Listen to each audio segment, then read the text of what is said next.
Welcome back, everyone, on the YouTubes. This one is called The Problems with Blaire White, Misinformation and Moderation. This possibly could be the last video of the stream because it's 2 hours and 47 minutes long. And, you know, it's noon here. But I just want to preface before we go in this video, I have no idea who Blaire White is.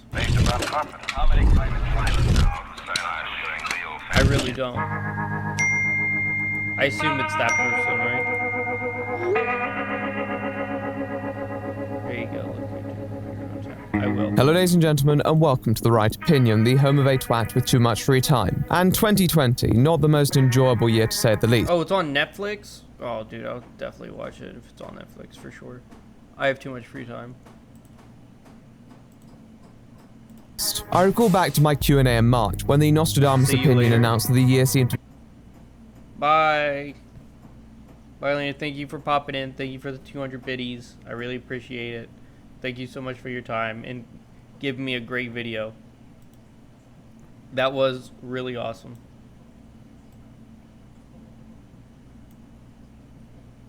be calming down, which in hindsight was a slightly misguided forecast. In fact, I'd positively say it was a kiss of death, as the world is careening towards its frankly well-deserved Armageddon. I've honestly not handled it too well personally. To see so much going on makes me want to curl up in a ball and hibernate, or estivate if you consider when all this was happening. At the same time, there's always reason within the chaos, and I've always lived by the philosophy that I emerged from hardships a wiser man, and a part of me hopes that would be similarly applicable on a macro level as well. However, we'll never reach that if we can't have a proper, mature discussion to understand how such discord has arisen. And at times when emotions can run high, we often need voices of reason to lead that discourse forward, so that we can all learn from such adversities. In the past few years in particular, I feel that YouTube has become increasingly integral to that conversation, introducing a new generation to the many complex and sometimes not so complex matters facing down today's youth, with online creators engaging audiences through fresh mediums, acquainting them with new ideas and perspectives. Although the nature of my channel can be a little biographical, I hope that people have found value in the viewpoints I have to share. And you know what? I'd say the feedback has been broadly positive. One way that people recognize the work you do often is what some regard as year-end lists, where individuals compile a selection of their favorite creators and post it to their preferred social media site. At the end of 2019, I was once again honored by being placed amongst YouTubers who put great effort into their respective hustle. However, one name whose presence I was surprised to see was a commentator by the name of Blaire White. Oh hi, welcome back to my channel. So you guys are currently in bed with me, which not a lot of people can say because... What?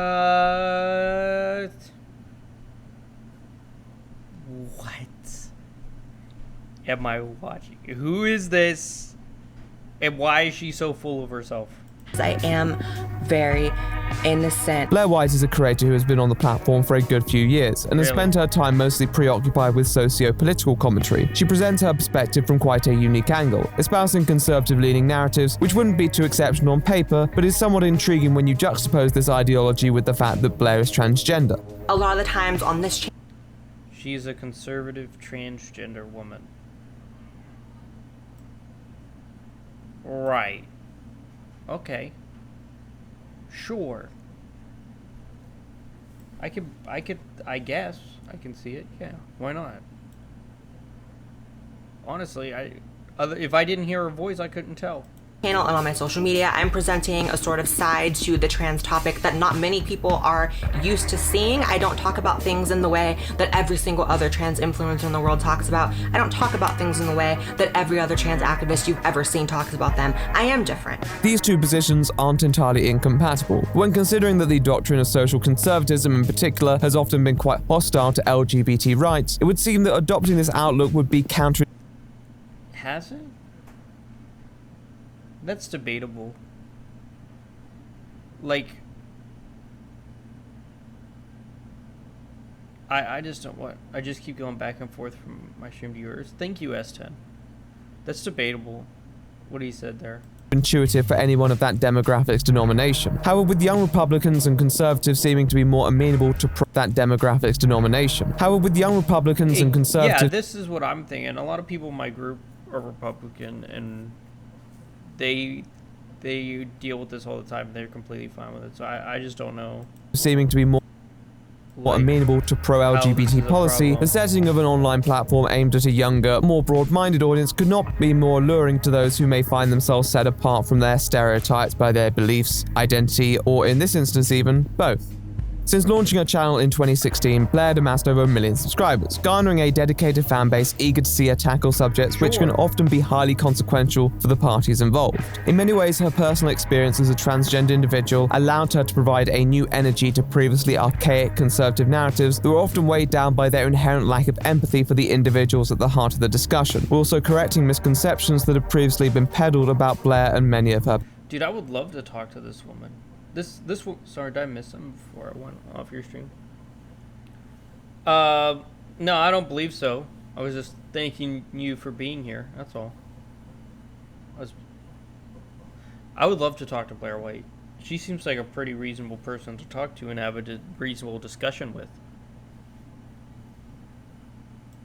Peers. To those who admired her, and perhaps to Blaire herself, White was a bridge between previously estranged communities who on the surface had very little in common. However, unlike some political commentators who have sprung up in the last few years, Blaire was never exactly renowned for her diplomatic demeanor. If you're trans, you don't have the right to share an opinion like this, for which I actually quote tweeted them and said, "I'm trans, idiot!"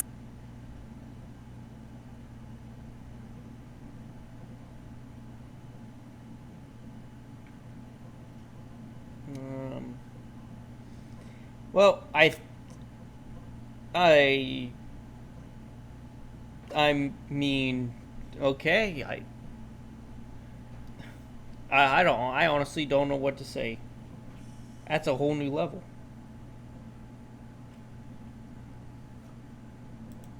They criticized me for being a trans medicalist, which is me believing that being trans is a medical issue because that's exactly what it is. And just really mad that I don't think non-binary people are the same thing as trans. Too bad, too sad. Whatever. In fact, from my perspective, she had been a divisive figure from since I could remember. There's nothing wrong with being divisive. Therefore, when seeing her alongside a fair few mild-mannered creators, I was surprised. Now, I don't... Hey, I know this guy.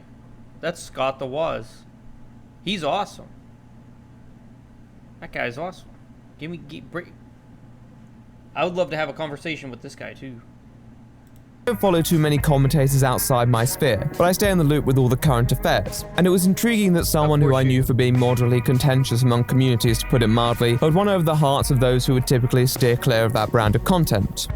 However, I decided not to investigate further because it wasn't really of much concern to me. If she was making content that went down with a wider spectrum of viewers, then good for her. Nonetheless, there was this lingering expectation in the back of my head this may not be the last that I hear from her, given that she was still outspoken on many issues, some of which would put her into conflict with some of her audience. Yet, she may well have evolved, and in her videos, she definitely seemed to purport herself as a reasonable medium. No, there are normal trans people out there who don't believe all these radical things. And why don't those trans people get a voice? You know, there's so many people who talk about how like every trans story needs to be heard and we have to listen to trans people and blah, blah, blah. And like, cool, that's great. But why is it only on your terms? Why is there one narrative? And if we don't follow it, then no, everyone should be heard but Blaire White. Like, what are we doing? Moderation. It's an important facet in 2020, with the post-election landscape to dwell on, a president-elect who pledged to take the US back to some normality, yet a residual skepticism of real change, and polarized tension that seemed hard to palliate. Many of her fans would have argued that Blaire's place could not have been more essential in healing the wounds that so many had sustained that year. Unfortunately, although some may have longed for her wisdom in this critical time, it was instead about to be the subject of an investigation, which, provoked by an avoidable incident, would drag much of her past back into light, and bring into question that self-acclaimed reputation of a reasonable, rational, and logical voice amongst all the havoc, with former fans and foes asking if actually she had been the instigator of this havoc all along.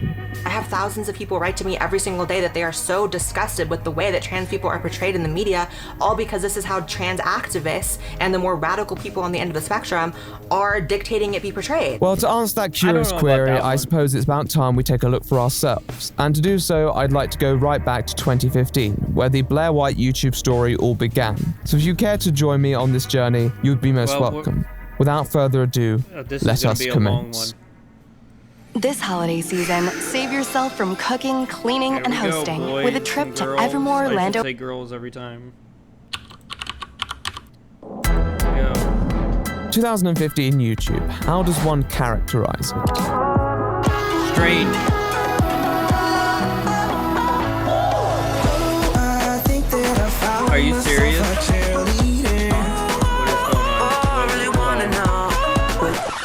think Sean King is white.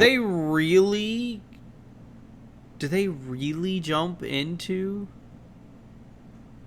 a ball pit? Wait a second. Feminist festival crash by Crowder? When he's white is incendiary.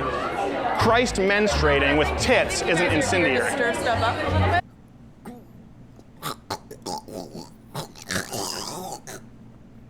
What? Boys and girls, welcome to the internet. I hope you've all learned a valuable lesson. I'm here to ask questions, and it seems like you guys aren't very open to them. For many years, YouTube had been the platform dominated by creators who didn't appear to take themselves too seriously. However, this had been gradually evolving, and by the end of 2015, this transformation was mostly complete. Now, there were still entertainers galore, but a more prominent role had been occupied by a political clique known to some as the Skeptics. Hey, you caught it. You ever watch my streams? When I stream? I leave streams open.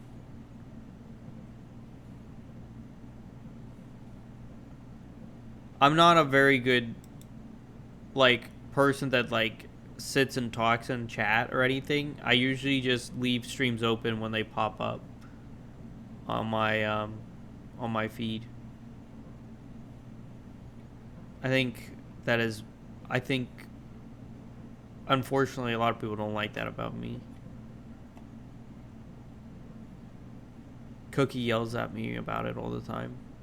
Why do I just lurk or stream? Well, that's because I don't like to say stuff to people's streams.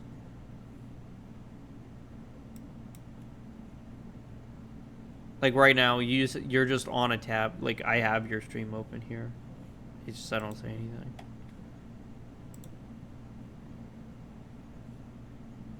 Time acquired from their responses to eccentric religious zealots. Some of the creators in the community were more light-hearted in their narratives, merely mocking their subjects and providing casual repouts, while others tended to attack the specific repouts. The amazing atheist. What are we doing? What is life like? Why? How did we get here? Fabric of arguments quite aggressively, even being quite provocative themselves. If we come from monkeys, then why are there still monkeys? And who is giving them markers and pieces of paper to write on? That's a moron.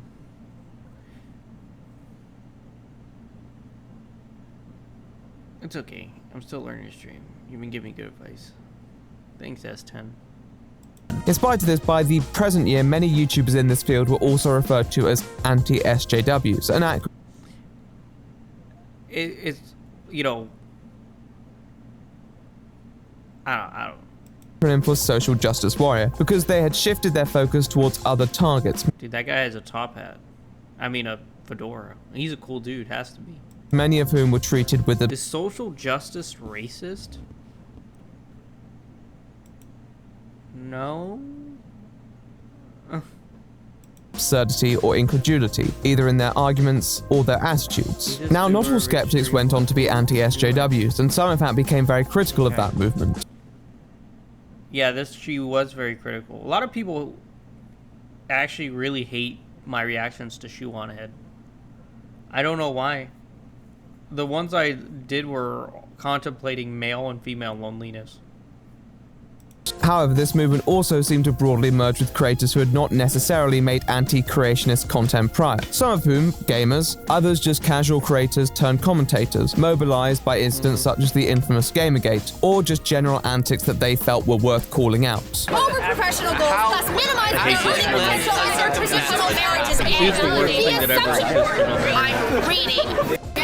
The social justice warrior was an infamous nemesis back in the tumultuous year. Of many online, it was not hard to see why. They were generally not the most personable individuals, often presenting their somewhat radical ideas in a rather disagreeable fashion, and this subsequently made them quite easy prey for the enlightened commentator who would regularly descend from the heavens to put the halfwits in their place. I even dabbled in it here and there myself, though that year I must say I had more pressing matters to attend to. What I do understand is that Jeremy Hunt is not qualified to run the NHS. His approval rating lies at 17%. 17 fucking %. Fantastic Four has a better public rating. Fantastic fucking Four. Damn, I really put those politicians in their place. Anyhow, turning back to this genre of creators, in reflection, it's very easy to look back at that social zeitgeist in a sneering fashion, but there were many who were very invested from a variety of political factions, because at the time I feel that what a lot of these self-proclaimed advocates of social justice represented to these creators and audiences alike was an attack on an internet culture quite sacred at the time, and one heavily exhibited in a variety of content, the sort of edge without any real weight behind it. I will see how it goes after. How are you doing, Prayson? Well, we've gone to 2 videos. This is the last one for the day.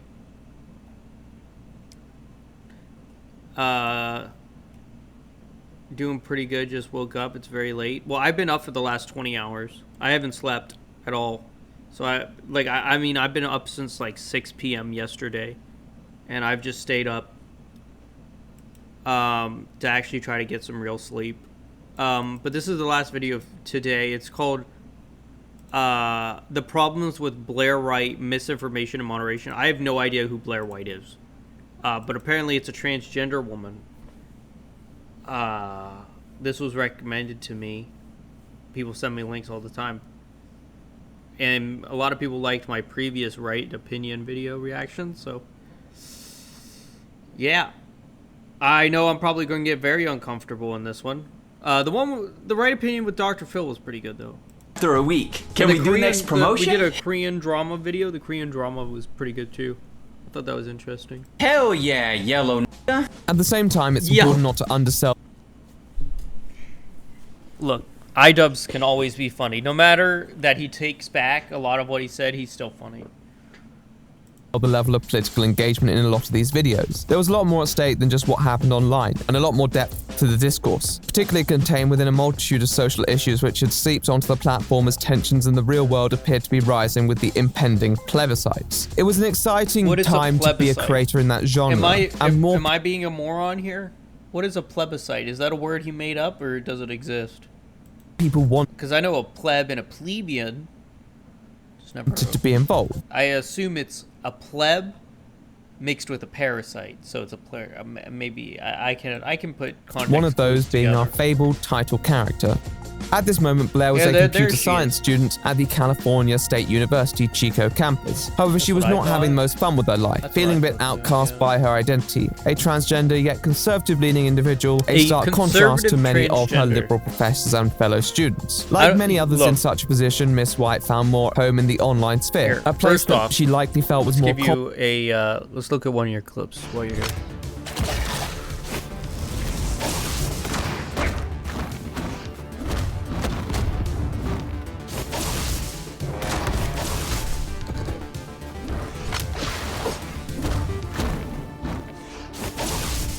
Dude, the dodges though.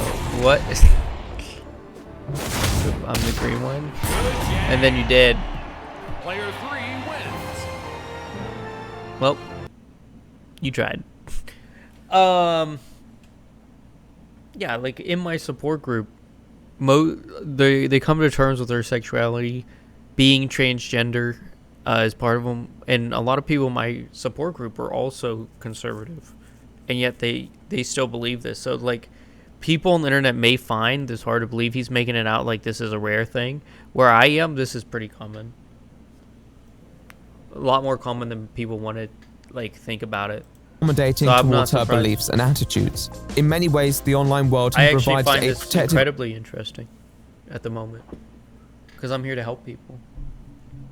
Enclave for a variety of identities, especially those that may face ostracism in real life. This was merely another branch of that outlet. Who knows exactly when she decided to become a YouTuber, but a turning point appeared to be when she appeared on the stream with creator who we can assume to be Theron Meyer, based on the tweet and obviously based on the archive of the video. It seems that many people encouraged her to start uploading her own content, and not too long after her first video was published.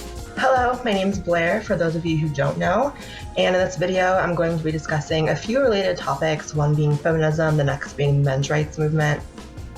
Okay. Also the concepts of privilege, both male and female privilege, and just kind of my thoughts on all those things. Now, These are Theron, very whose stream Blaire had made the topics. aforementioned appearance on, Extremely was a divisive creator topics. mostly focused around advocating for men's rights at the time, and therefore it made sense that Blaire's maiden video covers similar talking points. The upload in question is titled Female Privilege, and as the title implies, it seeks to observe various deficits in society, where women actually possess an advantage over their male counterparts, seemingly in contrast to many narratives disseminated by accredited institutes.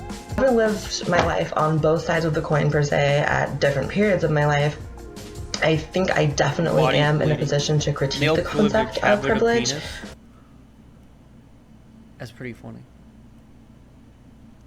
Yeah. But we're also, like, males are more depressed. So, like, their privilege is being depressed. And it's not even close. Like, for every woman that's depressed, there's what, 3 men that are depressed. It's not, it's like, it's actually horrible.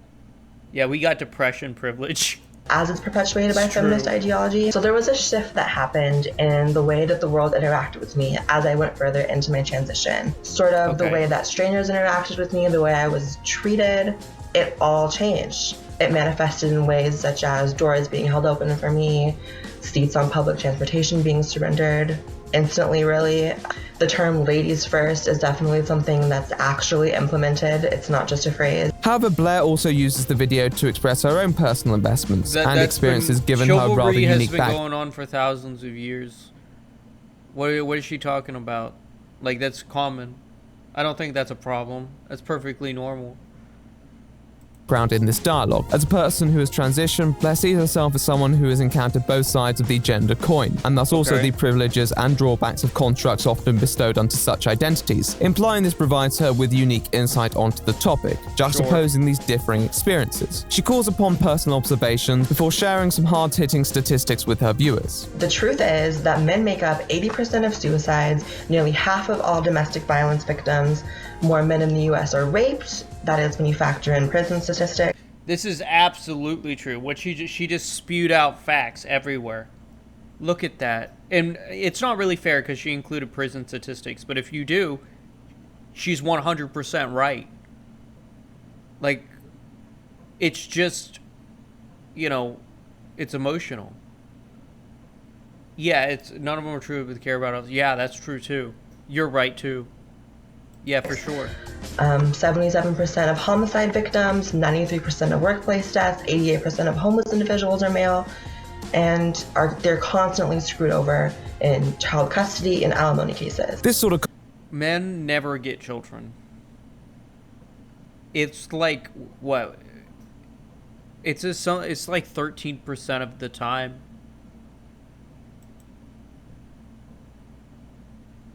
It's like the woman has to be a cocaine addict. That she is spewing facts. Her tongue is on fire. No wonder people hate her. Content was hardly exceptional, mostly parroting core talking points made by a lot of its proponents. However, as a cornerstone for what her content was to become, it seemed to lay the framework quite nicely. Her tone, although stern, was not hostile. Her sources, occasional spelling error aside, are cited. And her production, although somewhat lacking, still allowed for content to be digestible. To be frank, a lot of political Well, she also knows how to use her body, obviously. You just saw content back then consisted of an avatar that, if you were lucky, moved its arms up and down. So to have a fully expressive individual talking about these topics may have been considered a blessing to many. These numbers definitely seem unfamiliar to most people. I know they definitely were to me when I started. I have to look at them all day. It's part of my job. So, you know, I don't really talk about it, but those numbers are part of what I do. All of these things, but the reason they seem so unfamiliar and maybe even not so believable is because feminism does not even allow the conversation to be had. As an upload, Blaire White's anti-feminist stance didn't tell us much about the world, but it did tell us a bit about Blaire. However, there was more to come, and first impressions can only tell us so much. Okay. So those are my thoughts on the topics at hand, and I definitely want anyone who disagrees with me to comment, because I am open to people disagreeing with me. I like having my views challenged, and I am willing to change my mind if I'm proven wrong. Okay. So, bye. Blaire's first upload was met with plaudits from many within the community that she was appealing to, particularly given her mostly forthcoming tone and open-minded outlook. Nonetheless, it was more than that, due to the previously expressed contrast of Blaire's gender identity with her political identity, and how she used it in discourse. I am transgender, so that does affect the rate at which I may or may not experience violence. Violence does beget trans people at alarmingly high rates. In a way, it dynamically flipped a narrative that had been traditionally associated with fairly progressive circles. The reference to how one's experience and identity can often shape their viewpoints, often being used as a stimulus to call for more diversity in certain intellectual circles. Here we had someone who represented that diverse upbringing, but whose ideological path had diverged from that which would be expected of someone who was stereotypically associated with her demographic. Many clearly welcome this, though you may be justified in finding some people's enthusiasm a little nauseating. At the same time, as she acknowledges herself, she still passes as a cis woman in many spaces, so her perspective is somewhat different to that of other trans people who may be subjected to stigma relating to their appearance. But I am lucky enough that I can enter most public spaces, and the world does interact with me as a woman, not as... Until she spoke, I didn't even know she was transgender. Like, I don't know about anyone else. I couldn't tell. But I'm also really bad at these things. So it's possible that maybe it's just me. Right?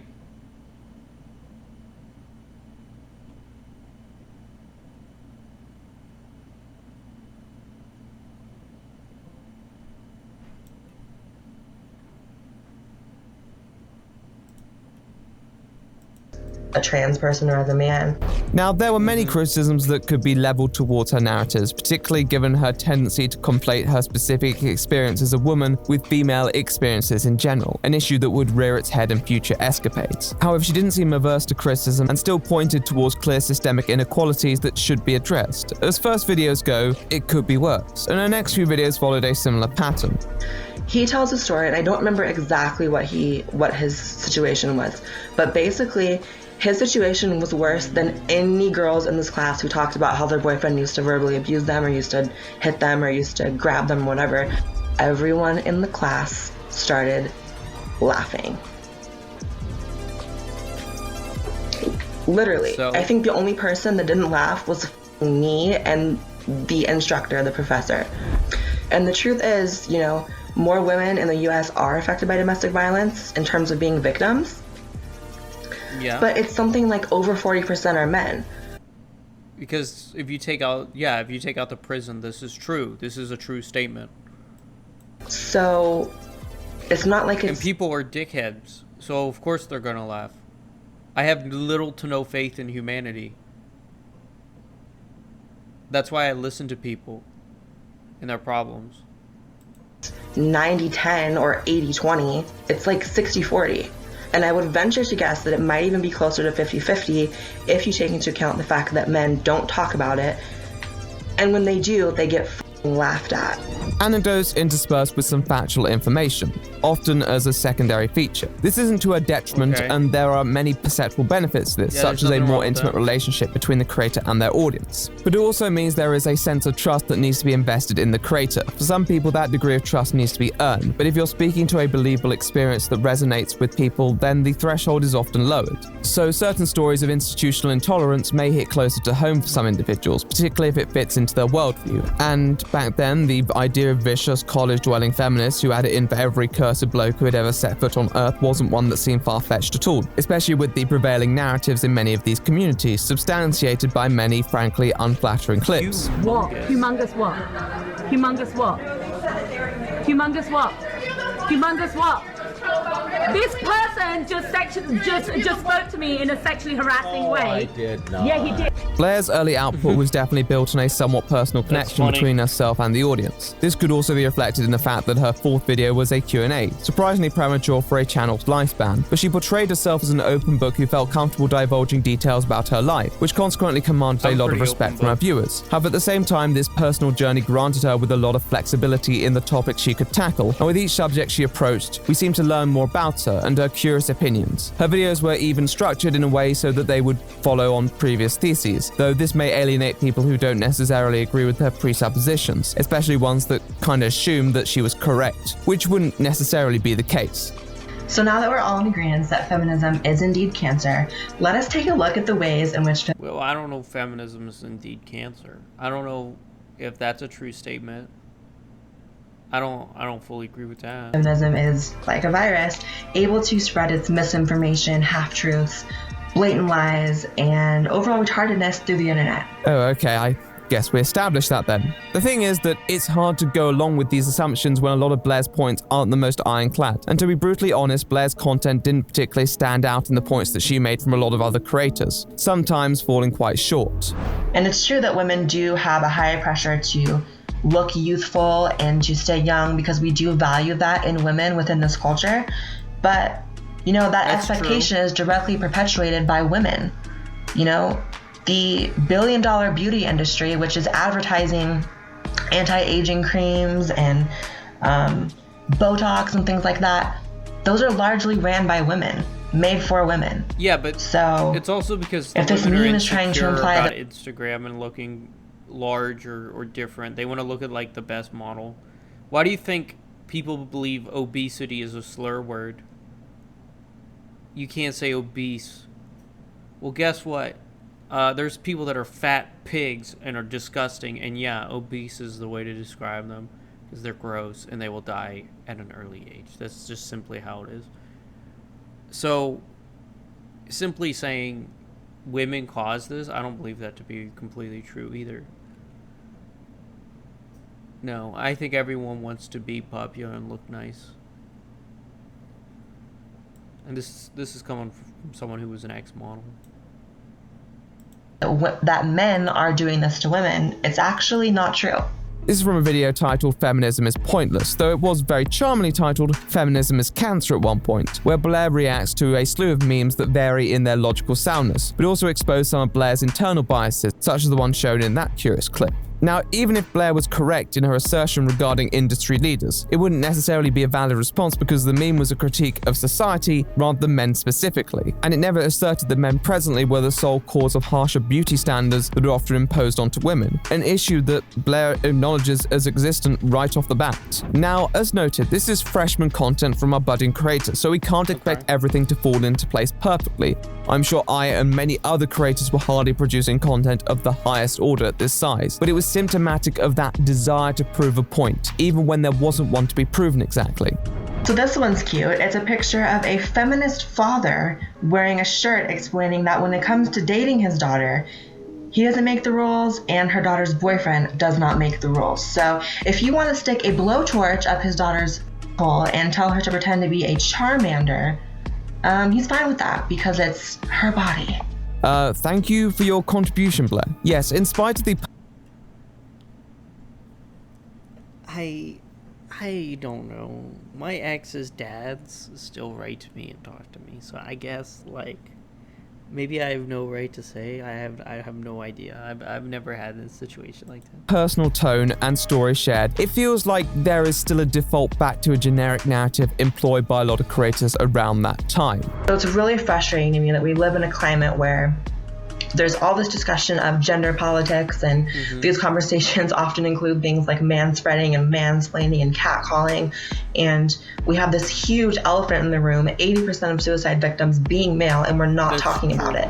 The hackneyed anyway feminism bad or strained whataboutisms. Sure, the number of men who take their own lives is undoubtedly alarming, but I don't know why that has to be compared to a discussion about catcalling, a behavior which I have to admit I personally find rather grotesque. This is an example of what was indeed a greater problem in the community at the time, but also one found on the channel, being that it felt like Blaire was drawn towards conclusions that would serve a specific agenda. This may have been a case of tunnel vision. When reviewing certain arguments, it becomes rather apparent. You have to question the motive of a person who's willing to be abused, willing to stay in a bad situation, more than someone who's just a asshole who's gonna hurt someone regardless of who it is.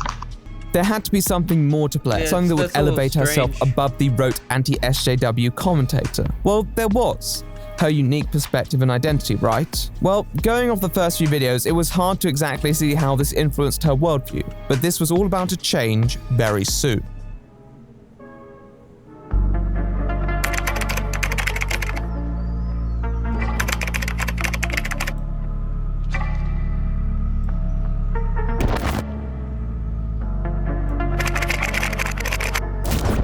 You know, what are the ramifications of being called a hoe by 40 people?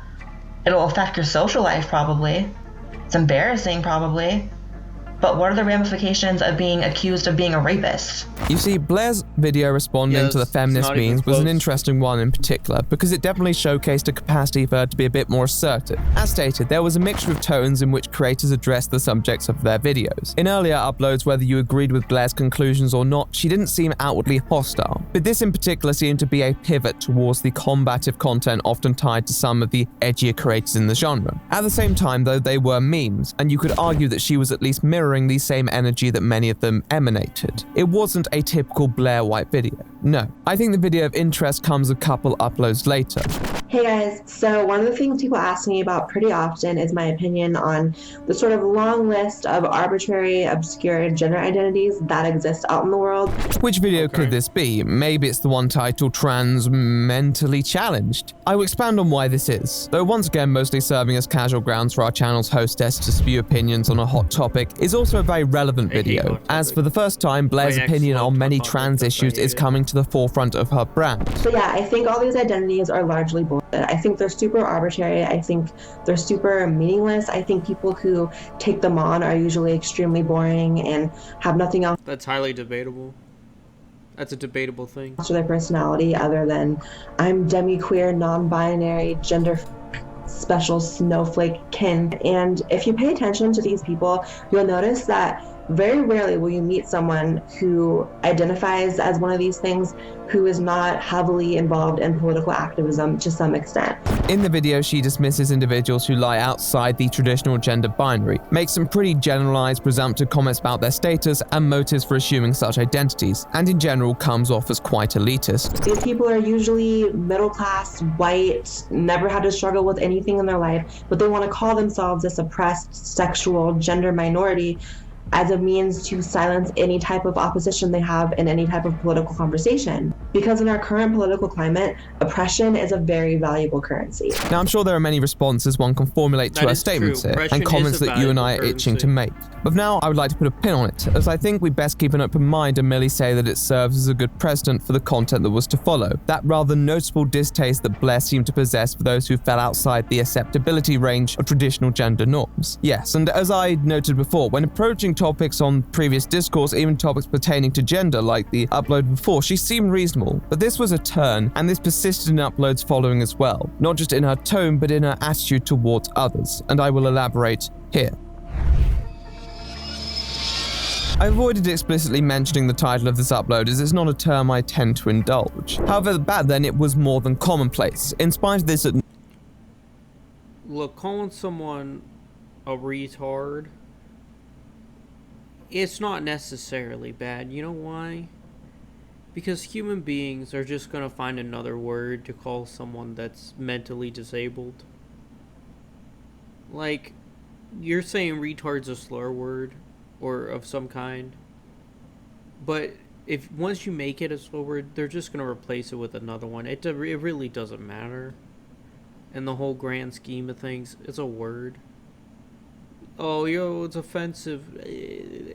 Yeah, but like, what came? You had like slow before that and such. Like, they're just gonna keep changing it. One day, mentally disabled is just gonna become like another slur. You can't say disabled, right? Just like I had in earlier, like they're making obesity or obese a slur. Like, how dare you say obese, which is now currently a medical term. If you change obese, it's just going to become something else. Acknowledgement, Blaire still weaponized it in a rather derogatory manner, and her subsequent uploads, although having more temperate titles, can often be found to have much more provocative captions at the time, thanks to Blaire's extremely professional thumbnails, and thanks to the archives. For example, feminist thinks all men are rapists, or triggering transgender people. Damn it, Blaire, you really love a... What's wrong with trannies? I've never heard of that being offensive. If that is offensive, please tell me how it is in the comments. I really genuinely do not know and would appreciate it. Good slur in the worst of contexts. I'd like to say she rectified these out of remorse, but given the fact that she's left offensive terms in other titles, I assume it was to try and stop YouTube from demonetizing or age restricting them. Because in other places she's changed them when there really was no offensive term, just a sensitive word, such as this one, where I assume racist obviously set off the YouTube alarm. So Blaire, in a state of pure indolence, changed the title to just minorities. But as amusing as that is, I will move on for now. As said, this era was a curious one for sure, particularly for the political community online. It was one where many felt free from the shackles that had bound them in real-life environments, and some clearly felt a catharsis in expressing themselves in a more unabashed manner. Nonetheless, I think some of these creators listened to a bit too much Ice Cube and drew the conclusion that a black person exclaiming the N-word on a rap track gave them license to start directing their decently sized platforms towards other creators, and barraging them with a slew of pretty relentless content, fortified by slurs that they felt more comfortable firing off due to their identity. This wasn't exclusive to Blaire. There's no point in using a slur just to be mean to someone. You really don't have to do that. If someone doesn't like it and they tell you they don't like it, then don't use it. It's as simple as that. I love that emote person, Happy Jojo. Yeah, it's as simple as that. Someone tells you I don't like that word, and be like, okay, I won't say it around you then. Aaron, for example, was another person who engaged in similar antics. However, the fact that many of these comments or insults were often used in an exclusionary or alienating fashion against people who may have personal history with those words didn't really justify it. So Cat Black's a YouTuber who's about as balls deep in Tumblr social justice as one could possibly get, and balls deep is appropriate because she's a trans. 100% comedy from Blaire White over here. You can tell that she would have surely become a stand-up if she had not pursued political commentary. But in a way where some may dismiss this as pointless edginess, critics would often see it as part of a greater ruse, which would be observed in other videos, with one garnering particular personal heat from myself. Yes, after making multiple response videos to contents that our queen had decreed as cringe, it seems that Miss White had her finger on the pulse of so many of those around her. So today I want to talk about why people don't like trans. I've received thousands upon thousands of emails, comments, messages from people saying that before finding my channel, they had absolutely no understanding of trans people, and that they were shocked to find a trans person who was actually sane. In this lovely upload, once again amended to have a more restrained headline, she decides to discuss exactly what the public's problems are with the transgender community. Firstly, mentioning about her experiences with many people who previously weren't aware of the existence of sane transgender people until they encountered the wonders of Blaire White. Because let's just face it, the majority of the ideas and policies and things that come out of the trans community and the activists that they prop up to speak for them in the public sphere are insane. I mean, I personally... Can we say that she's completely wrong? She's a little wrong. But they are pretty crazy. Like, there's some pretty crazy ones. Like, I'm sure if I pulled up Twitter or just typed something into Google, it would take like 3 seconds to find crazy, right? So, I don't know. She's saying crazy, I'm saying moron. It's my word. Internet moron. But not all of them are. I sometimes feel like I'm just drowning in this huge crowd of who are screaming and crying about 97 genders, and I'm just in the back like, I'm not one of them. The transgender community then becomes this buzzword, and Blaire once more sets herself apart, affirming her opposition to Bill C-16, for example, the controversial Canadian one that saw the rise of Jordan Peterson. And in this, she also calls out the transgender community on... I like Jordan Peterson. There's nothing wrong with him. I like his diet. His daughter has amazing diet. It's the carnivore diet. It's extremely healthy. You lose a ton of weight and you feel better.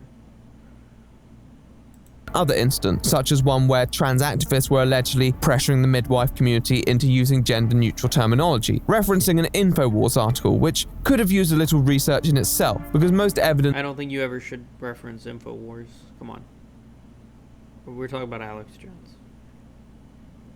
Please don't reference InfoWars.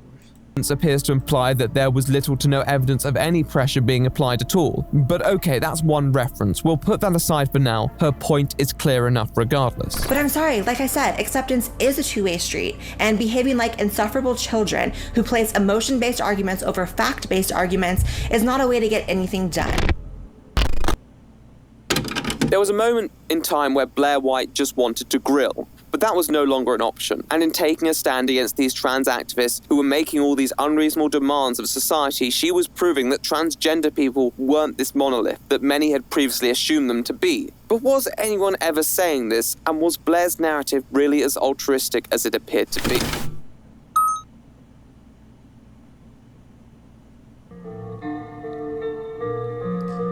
Yeah, but you gotta remember she's from California, right? Or she's in California? So maybe her assumption of these problems are there.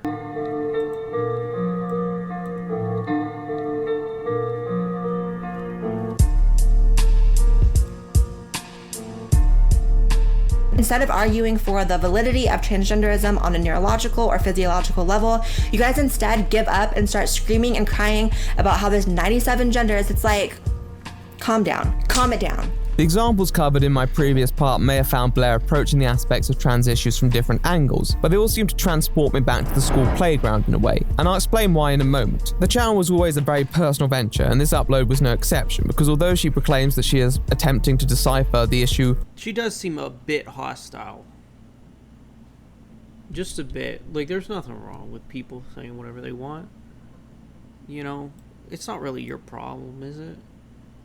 from within the community, she mostly uses it as a springboard to pat herself on the back and tell people who aren't like her to calm down. And need I remind you that America and Western civilization in general is the pinnacle of safety and freedom for trans people. And by the way, that statement is actually true for every group of people under the sun. As a trans person, you can't step foot in a single Middle Eastern country without fear of being jailed or worse, and the same goes for pretty much every African country. In America, you have access to transgender medical care, the ability to legally amend your gender. Fallacy of relative privation, Blaire. That's actually basic true. Bitch logic. Come on. Is that I think there's a lot more people out there who are opposed to the batshit crazy ideas and policies that come out of the trans community and their activists rather than trans people themselves. Because let's just face it, the majority of the ideas and policies and things that come out of the trans community and the activists that they prop up to speak for them in the public sphere are insane. I think it was tangible that at the time people have received an impression of leftism, or at least certain branches of leftism, due to chronicled attitudes of certain activists. However, to extend that logic to entire demographics and identity groups was ludicrous. All in all, it felt part of a greater narrative, which aside from being rather egotistical, like, come on, you started your channel after appearing on stream with a transgender woman who espoused similar talking points at the time, it felt like an attempt to cater to people to win over their approval by being the, quote,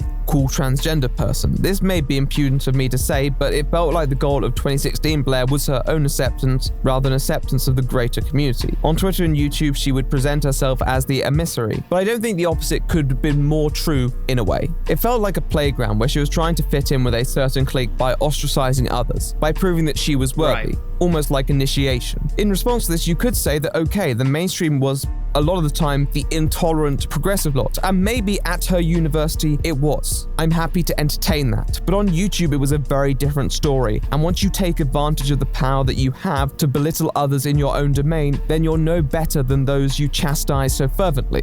This can be embodied more than it is in the title, and once again, Blaire had initially and quite ironically used a slur in presenting why some people just don't really like transgender individuals. Now, some transgender individuals may be okay or comfortable with that, but many aren't, and already addressing a group of people in such a way is going to breed division and provocation. Really, you could make the argument that Blaire was validating using slurs in such a manner. That's only really going to win one side over and provoke the other, and when they are inevitably provoked, Blaire will just tell them to calm down again and high-five all her edgy friends. Having someone who set the bar so low for trans acceptance could make it easy for people to accept her and reject other trans people who in many ways weren't making unbelievably preposterous demands from those around them. And you could make the argument that those people were never going to accept other trans... due to having crap teammates? S10, that sucks. I hate having crap teammates. I really do. I used to play with my friends when I played Smite all the time. I would always have a posse. There's that word again. gender individuals regardless, and that Blaire was at least making some level of acceptance somewhat accessible. Maybe she provided a ramp into the transgender community. I think this would be a somewhat valid response on the surface, and that in many ways, Blaire's position as a moderate could have been used to facilitate discourse between two separate camps. But this never fully materialized because she only aligned herself with the ideas of one of them, and Blaire never really made an effort to facilitate acceptance of people, sometimes quite the opposite. In fact, because her own bar of acceptance was high and sometimes rather uneven, and would lead one to wonder what sort of environment her own principles would lead to. Case in point, the following situation. Would you date someone who's trans? No. Would you date someone who's black? Maybe. Would you date someone who's fat? No.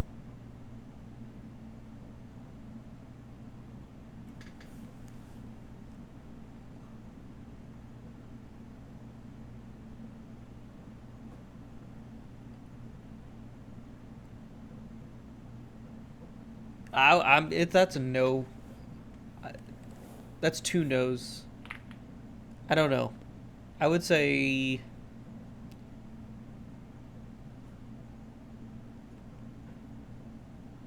for me it's the 2 bottom no's. I'll take it. I'll take 1 yes. I'll take the top one. Would you date someone who's disabled? No. One of the common recipients I would say no to the bottom one too.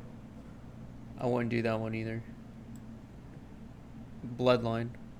I wouldn't want it. I wouldn't want messed up children. It depends on what they mean by disabled, but you know, that's my opinion.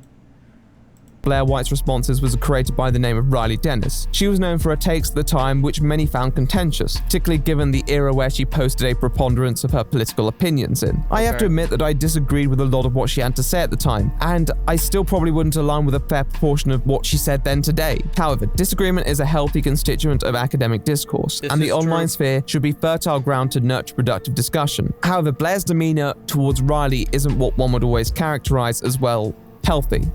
The first video released on Blaire's thoughts on trans special people is a response to a now-deleted Riley Dennis video, which asserts that feminism isn't about hating men, amongst many other things. At this point, Riley was identifying as a non-binary trans woman. However, throughout the video, Blaire refers to Riley as a he for reasons that are not explicitly clarified, but one can assume are in line with those expressed in the upload prior. I can't believe it's 2016 and we still have to talk about this. Okay, right off the bat, he's using the current year as an argument.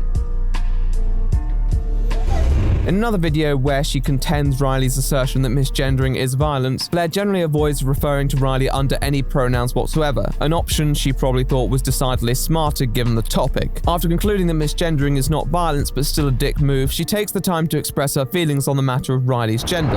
And Riley, you seem to be really upset that people don't refer to you as she everywhere you go, but can you really blame them? Like, honestly, you call yourself a woman and a trans woman, but you actively talk about how you won't take hormones, and hormone therapy and surgery in some cases are what's actually going to give you those secondary sex characteristics.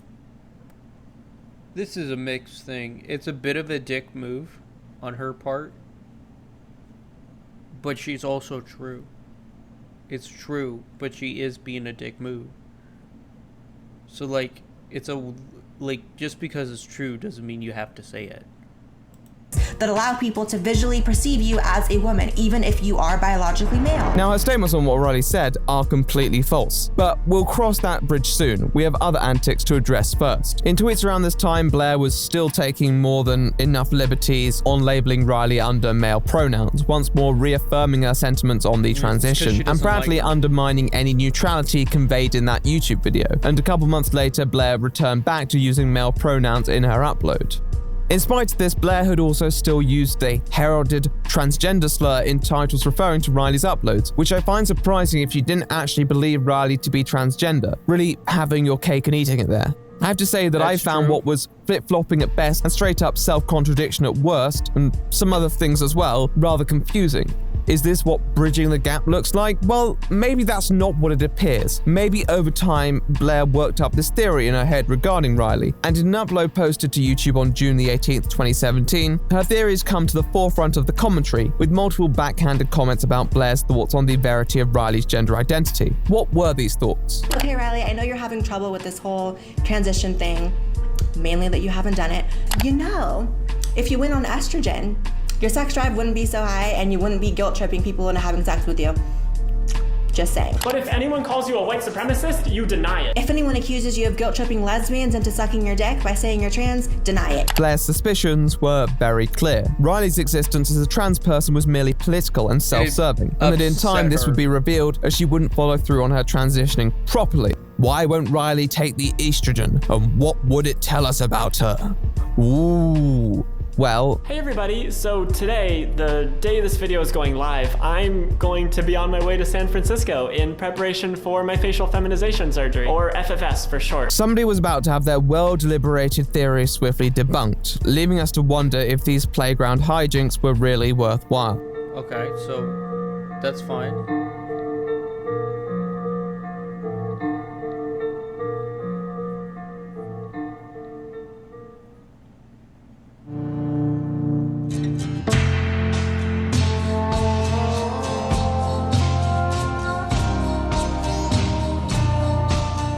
Several large YouTubers have been peddling the myth that I'm not really trans for well over a year now. They say I'm not a true trans because they claim I'm not taking any steps to transition, like not taking hormones and not having surgery. On June the 26th, 2017, Riley Dennis would upload a video basically expressing what I would say to the theories advocated by Blaire and others in the community around this time, that it's none of their f***ing business, and that her status as a trans person shouldn't depend on what procedures she's embarking on.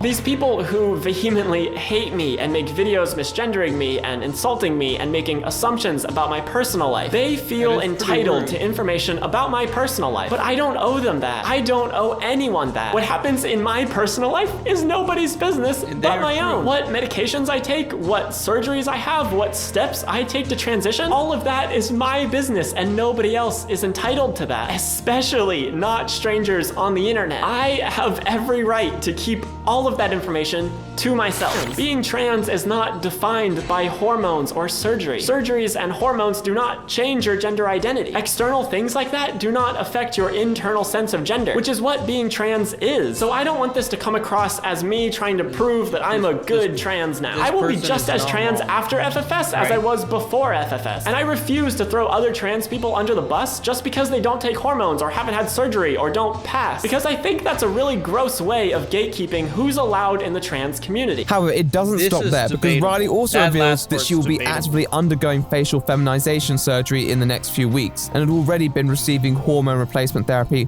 for almost a year, leaving those like Blaire, who had been chastising Riley pretty ferociously in the public sphere, and all these theories out to dry.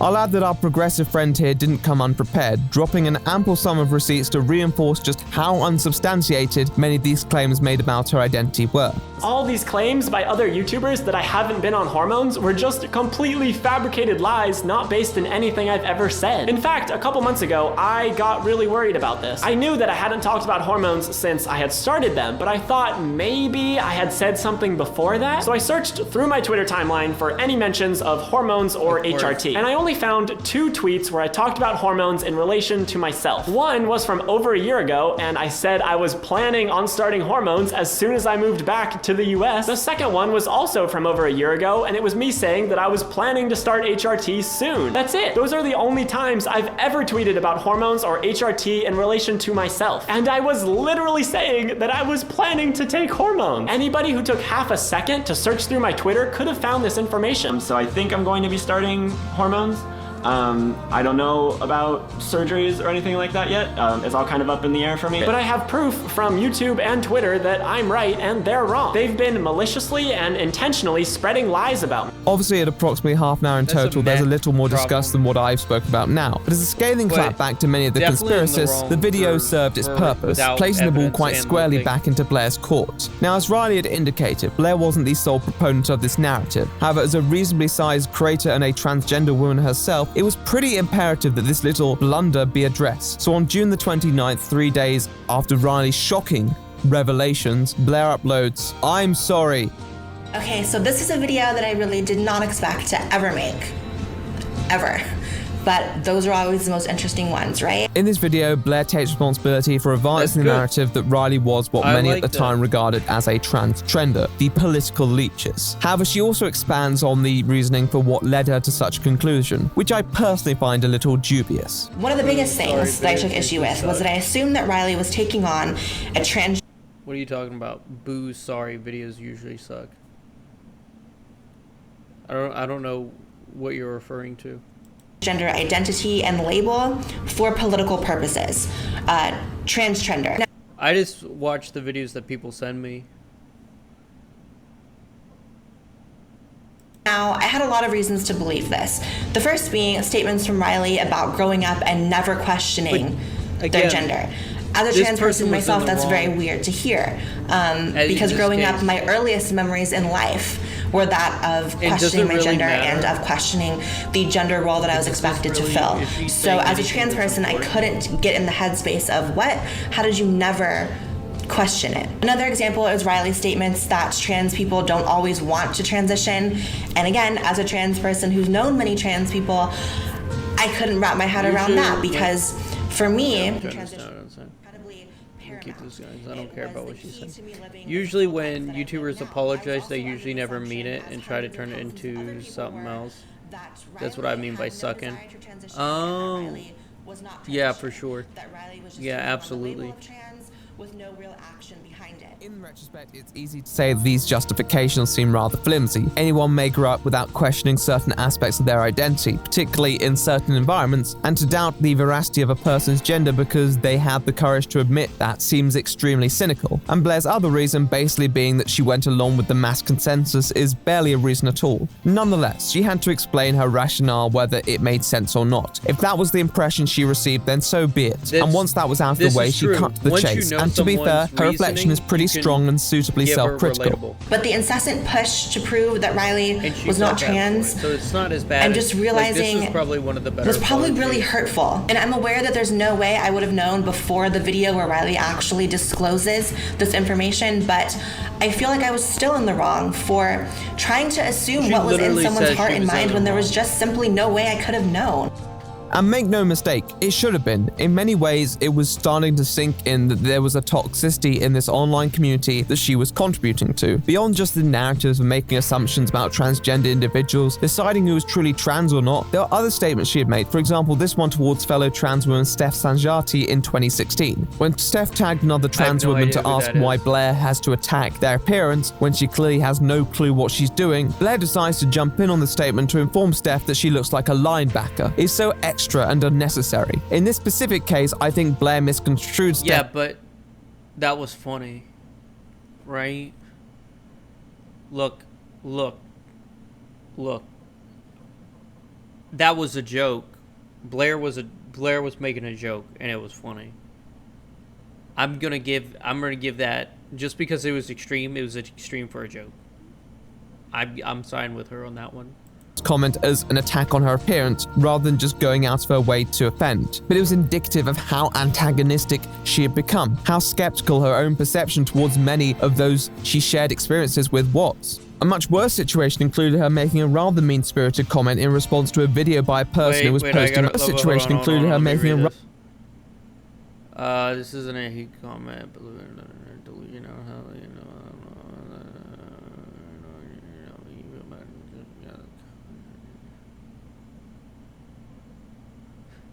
just because customers in your do not ask if you're trans, people don't ask if they're trans. Yes, and it's the other person. No, trans. Are you saying? There's nothing wrong with that. This what am I misconstruing here?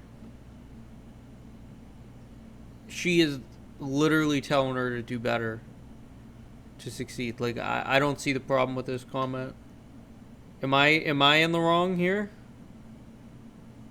I don't know. The mean-spirited comment in response to he says it's mean-spirited, but I don't understand why. Like I don't get it. Video by a person who was posting about her own experiences, once again going at her ability to pass as a woman.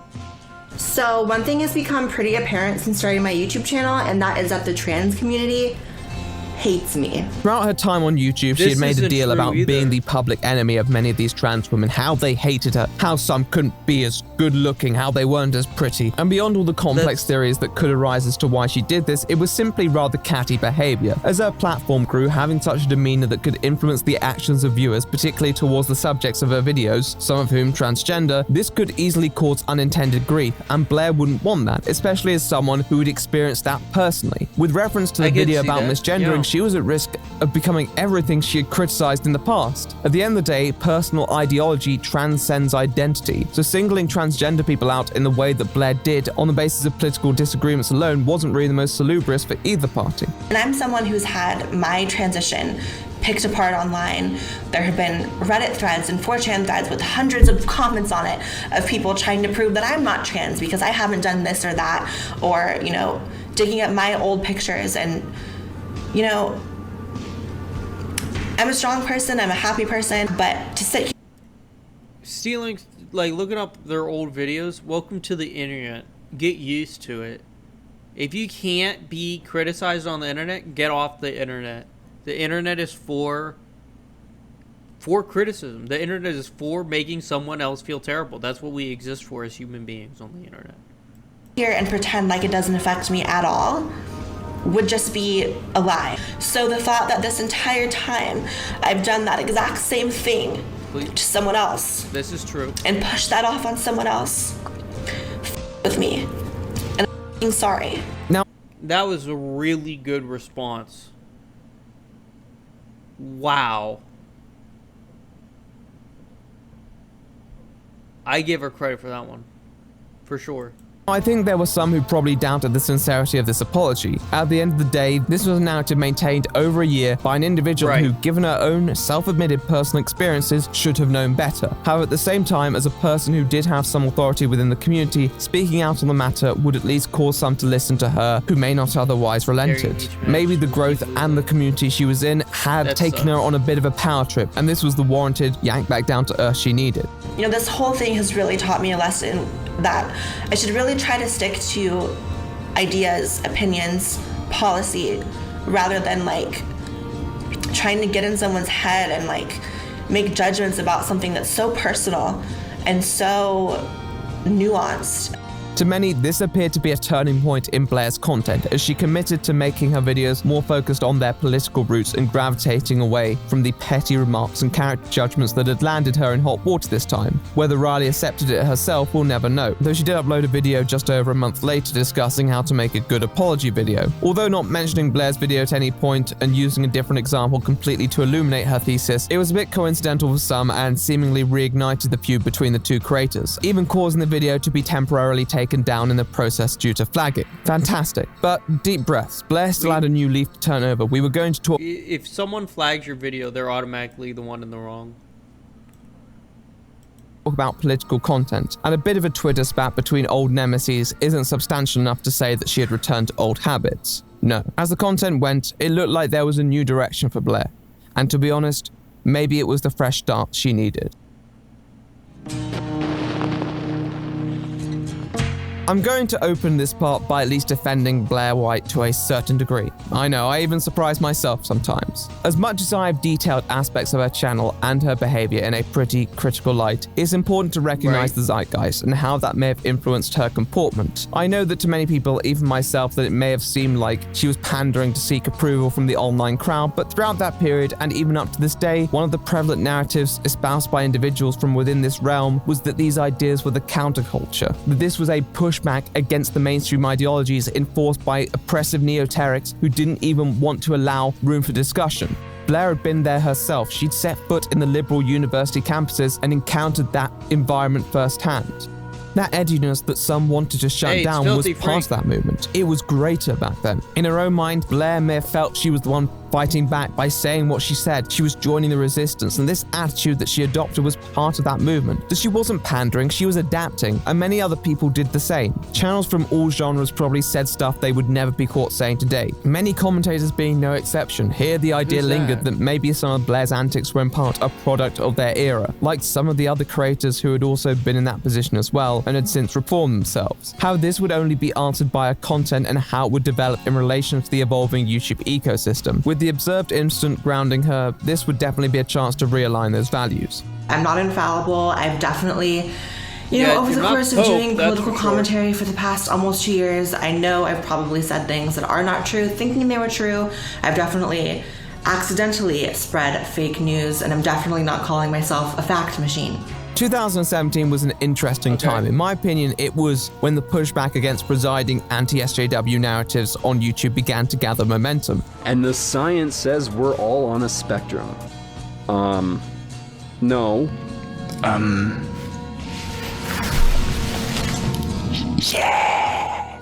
This didn't necessarily quell the strength of certain commentators, but it definitely meant that a lot of discourse appeared to grow more balanced, with certain perspectives no longer going unchallenged. Alongside this, with certain US policy in particular skewing in concerning directions, it became more difficult for some to argue that conservatism was this oppressed political underdog. However, there was never an absence of content to chew on online, for a creator of any leaning, and Blaire was never starved for content. Blaire never positioned herself as a disillusioned liberal like some of her colleagues. She was a conservative and rather proud of the fact. Nonetheless, there were a few key issues that she liked to weigh in on, ones that didn't necessarily fall too clearly on a liberal-conservative spectrum, more coming down to questions of common sense. And in the months following her apology to Riley Dennis, she appeared to readjust her trajectory, to present a more balanced perspective on political affairs that would reflect the current landscape. According to police reports and not sensationalized headlines, this occurred in a private residence in an apartment, and it just happened to have occurred in a bathroom. And the person was a family friend. It was not stranger danger. It was not stranger trannies in the bathroom gonna get you danger. Okay. It just wasn't. Ian Miles Chong claimed straight up that it happened in a public bathroom. For example, this video corrects misinformation surrounding a transgender individual convicted of sexual assault and the factually incorrect claims made by some on the right that this had occurred in a public restroom. Or we could talk about the upload at the start of 2018, where she reacted to some of her older content that she no longer associates with, and although still being somewhat mitigated in her self-criticism, still demonstrates awareness of her errors. So there's been a bunch of pictures and videos that have come out that have led people to believe that she has some sort of neurological disorder, or she's generally just unfit to be president because she's ill. By the way, I still think Hillary Clinton is actually the devil, but I regret doing this video. She may have very well been sick, but the evidence I used in this video is reaching at best. It's so flimsy, it's so weak. And I'm surprised more people didn't call me out on it, honestly. All of these examples show growth from previous incidents, hopefully allowing her to move towards being a more recent and independent voice within the community. Throughout this period, Blaire also seemed to pivot back towards more introspective videos that spoke about her personal life and development in her transition. There was a fair bit that warranted praise, and I don't want to understate that. At the same time, there were still signs that aspects of her content indulged perspectives without being fully transparent in the delivery of that information, such as the Trump hat in Hollywood video. Hey guys, so today is a bit of a different kind of video. We're doing a social experiment video. You guys know I've been doing on the street stuff, and Joey and I had this sick idea of walking around West Hollywood, which is the gay area of Hollywood, and just, wearing a little... The gay area of Hollywood. Don't worry, men and women. When you walk down the gay area of Hollywood, your gaydar will go off. What? What's that over there? That is a gay man. There's a gay man over there. Can you believe that? Oh no. Oh no. Hide. It's the gay area. Like, what? What? We're applying the gay... There's an area for gays? That's not necessary. We don't need to do that. We don't need to do that.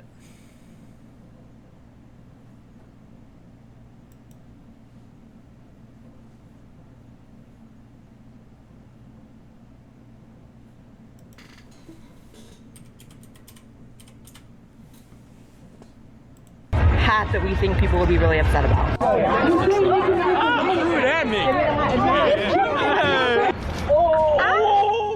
Now, on the surface, this is a standard intolerant left video, and obviously when witnessing violence against someone, many would feel naturally shocked. In the description, a disclaimer sits informing viewers that Blaire and her partner did not act in any way that would have provoked the attacks, implying the hats were the only variable of interest here. This caught the eye of many on social media given its content and led to some circulation and interest from those outside her typical audience. Nonetheless, this also reached the fact-checking website Snopeskin, who contacted the Los Angeles Police Department and were informed that Blaire and her husband had crossed a dividing line set up specifically to prevent any physical altercation. Now, does this justify the behavior of those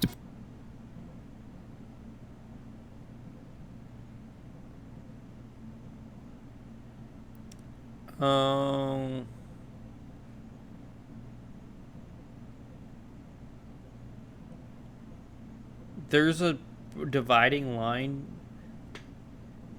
Really? For violence?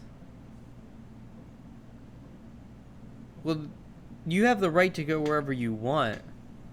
So you know what? I think that's complete nonsense. That's some nonsense right there. Depicted in the video? No, but at the same time, it's hardly wearing a Trump hat in Hollywood, moreover wearing it to an anti-Trump protest. I'll add the caveat that she does have a drink thrown in her face at the end of the video, which, although Snopes cast suspicion on comparing her to Alex Jones, I don't really think is completely fair, and could well have happened.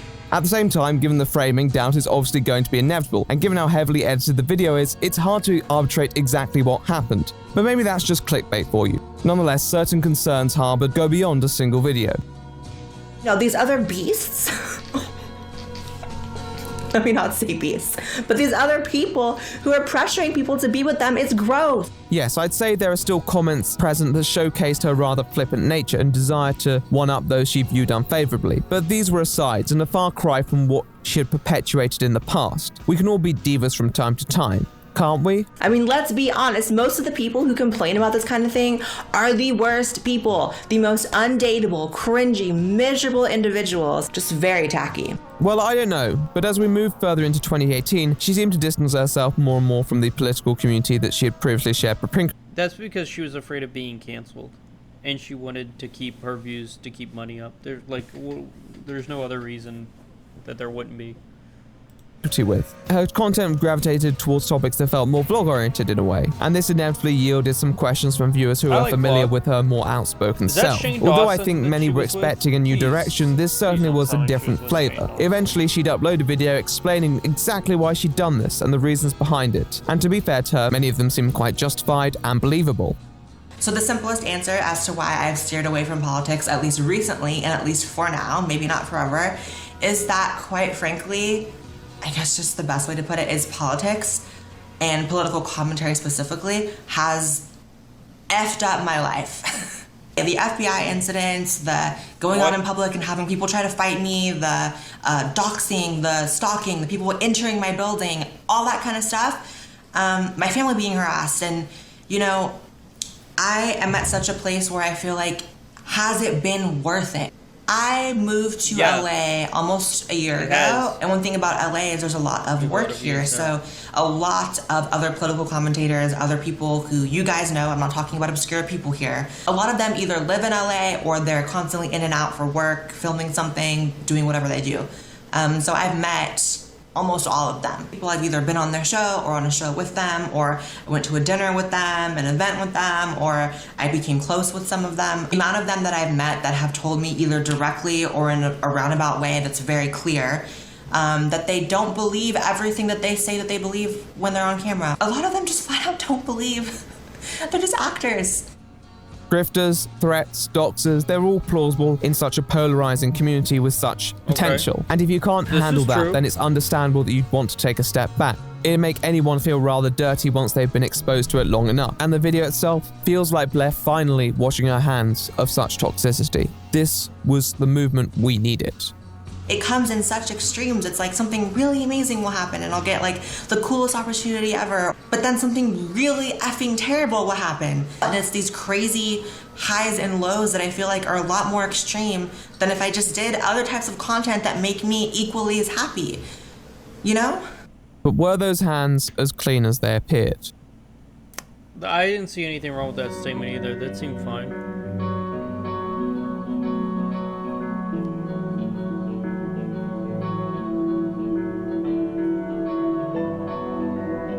That venting session was so necessary. When I say it was so necessary, it was so necessary. Mwah.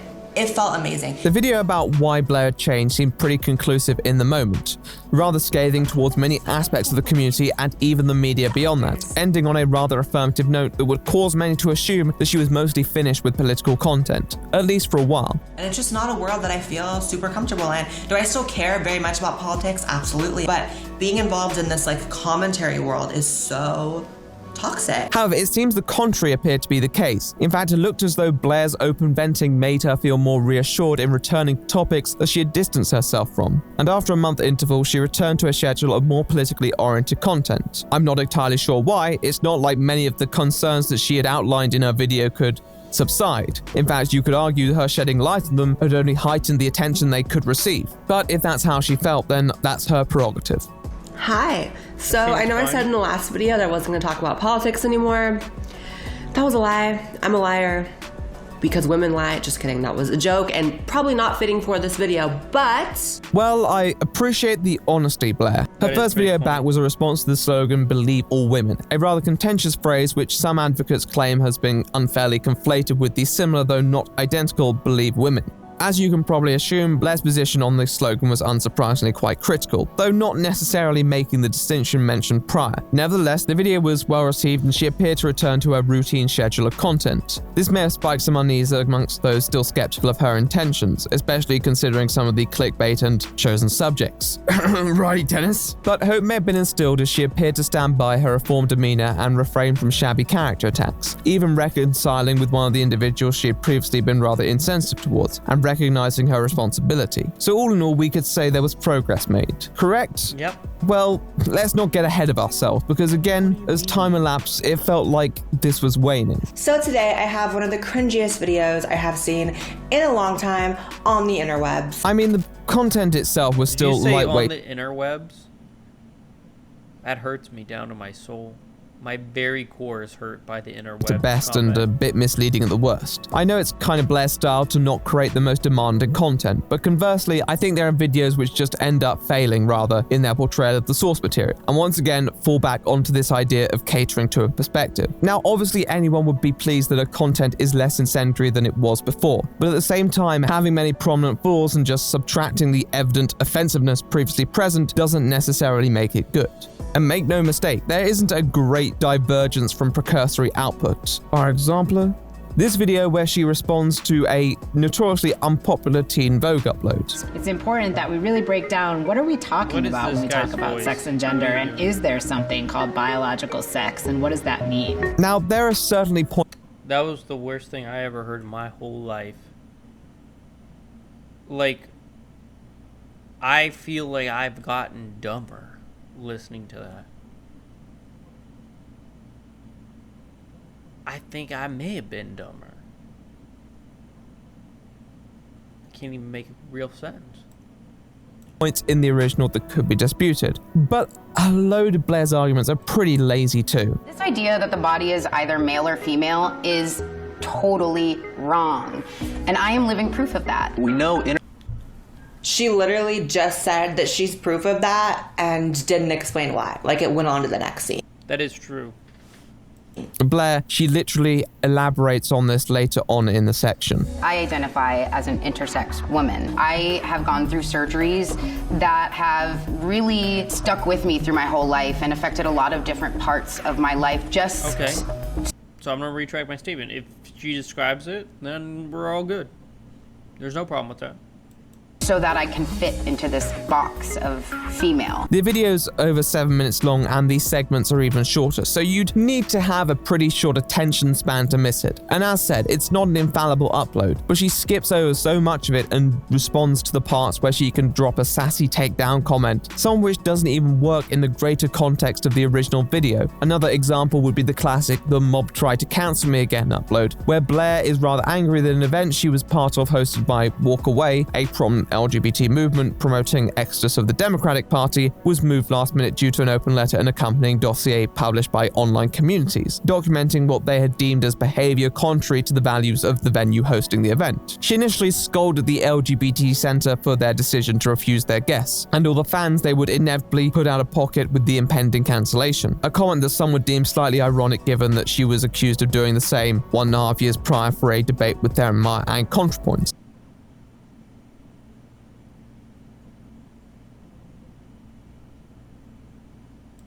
Another trans creator on the left of the spectrum whom she had debated previously. However, that was a while back, and so was a lot of what she had been accused of in this dossier, so she took to YouTube to defend herself. Today I am going to be addressing the mob, but more specifically what I wanted to address in this video is the petition that was sent to the LGBT Center from activists online to have me deplatformed. The petition and what they were saying was absolutely just riddled with misrepresentations, lies, exaggerations, and just bullshit about me. So we're gonna go over some pictures right now that people love to bring up when they're trying to ruin something for me. People are claiming that that photo is me holding up a white supremacist hand signal. So to address that specifically, so stupid I have to, this is again an— That is so stupid you have to, if true.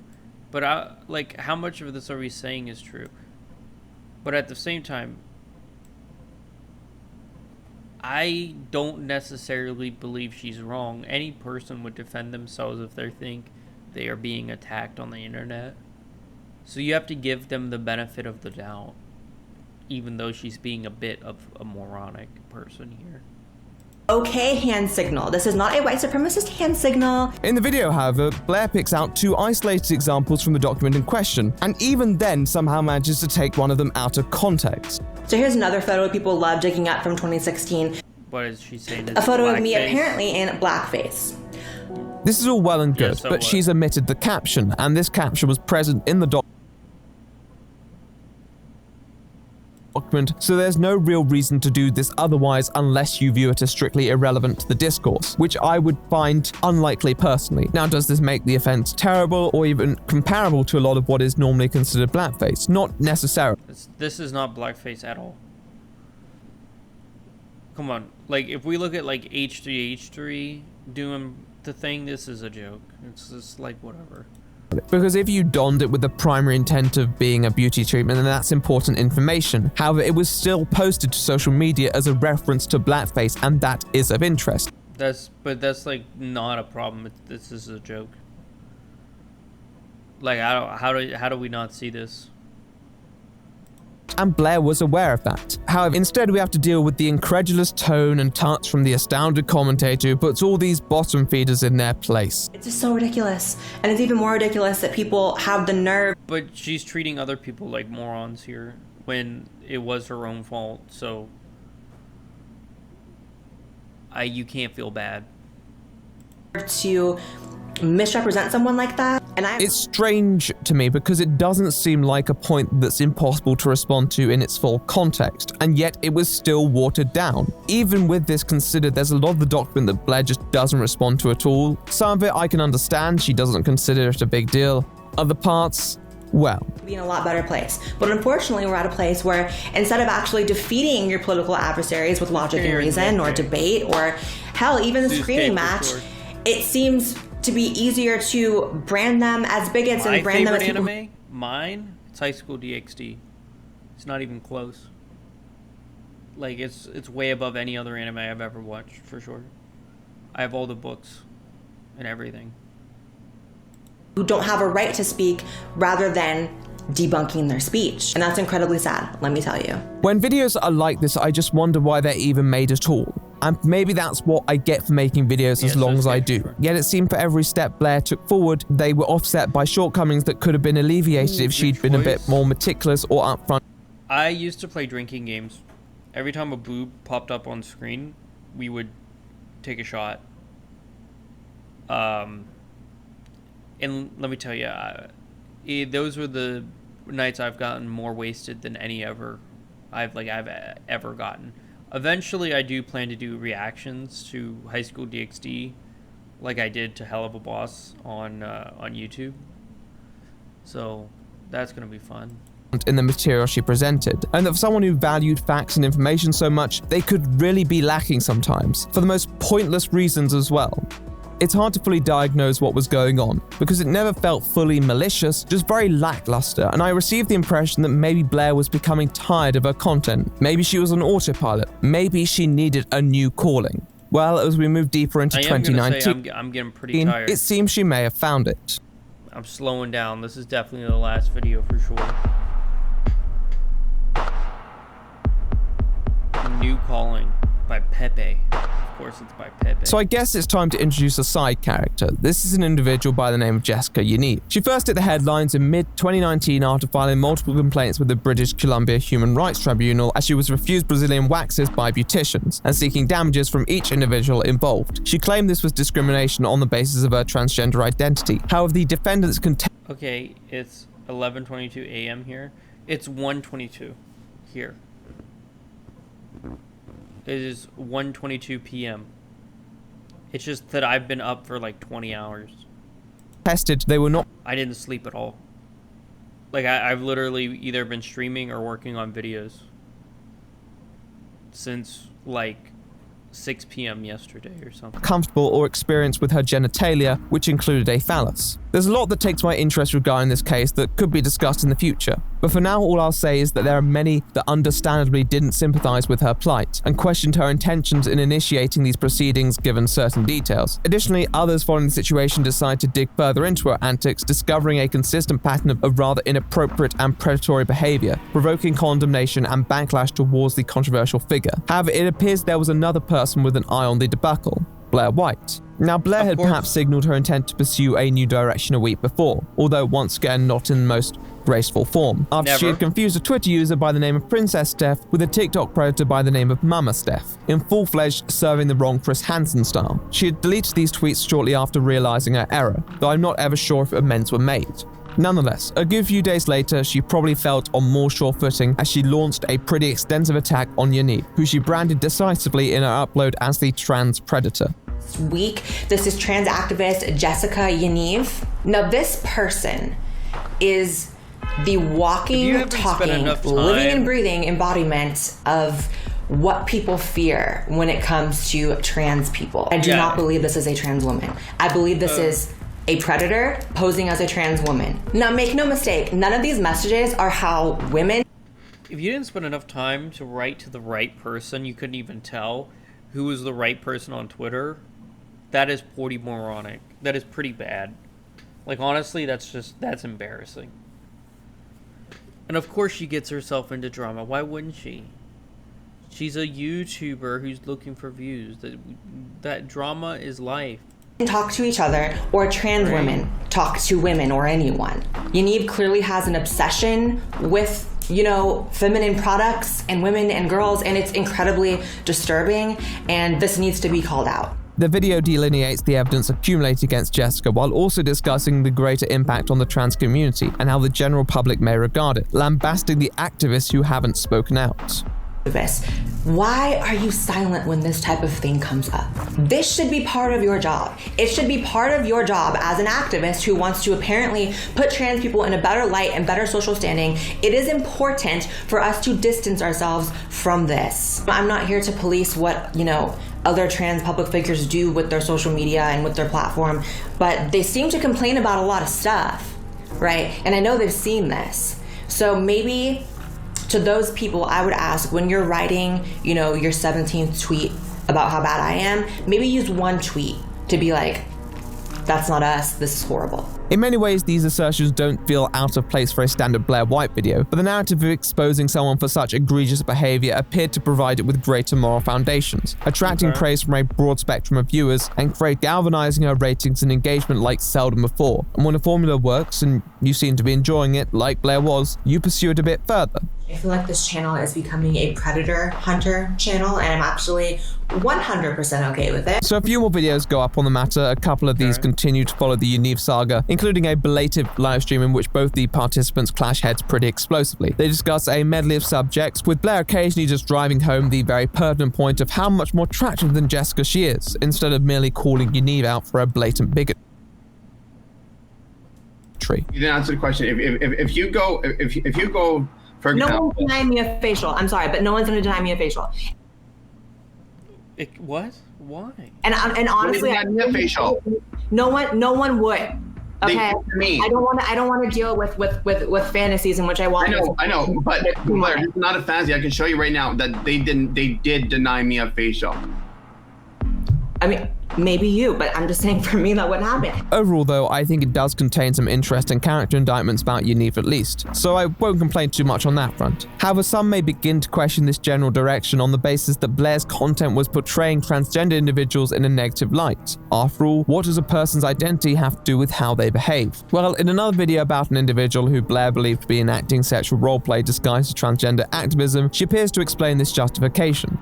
But what we don't need is people who are not even trans enacting this predatory behavior under the guise of being trans, under the blanket, the protection of being trans, really. People like Jessica Yaniv and people like Stefankny actually use the trans label as a protective force field to stop people from criticizing their predatory behavior. It's not who they are, it is their scapegoat. Similar to a Jessica Yaniv video, it's clear that she feels there are certain people who are masquerading their rather sick depravity under the veil of the transgender label. And as a transgender person herself, Blaire wants nothing to do with that. She wants to let people know that such behavior has no place in her community. I suppose it's an understandable sentiment when you have an activist community who you want to set yourself apart from, but I think you also have to be wary that you avoid perpetuating the conflation yourself, that you're not just pouring fuel onto the fire to then try and put it out. Blaire seemed pretty pleased with this direction, even dropping an Onision video in the process, who isn't trans as far as I know. However, there was still a couple red flags that maybe she was a bit too emboldened by her newfound penchant for exposing people.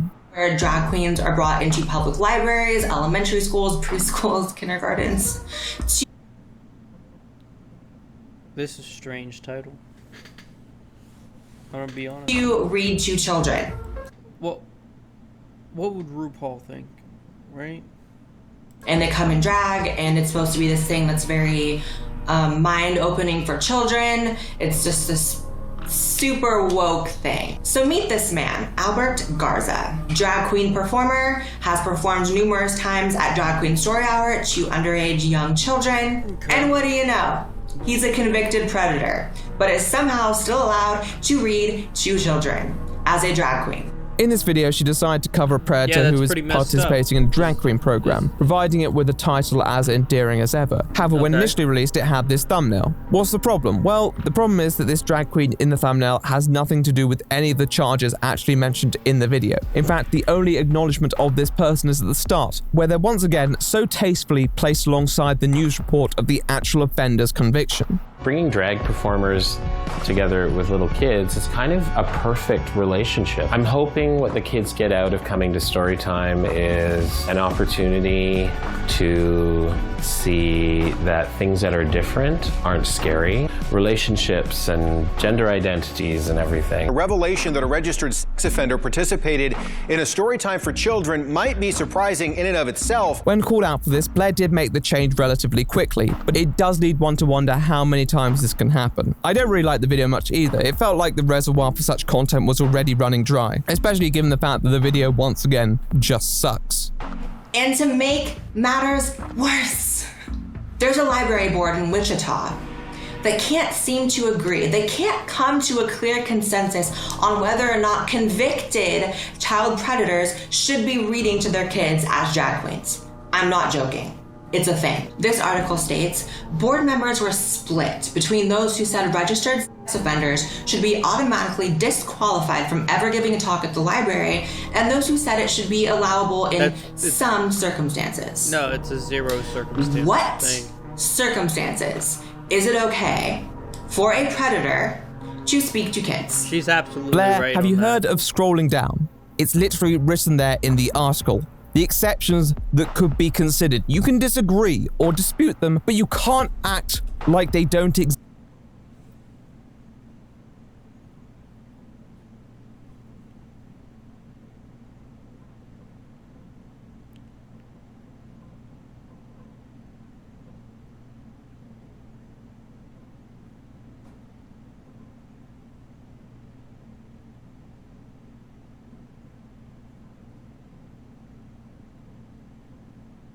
They should all no. These don't exist defend and enough. get all hot and bothered when they're right I there. so agree with Blaire Talk White. about due diligence.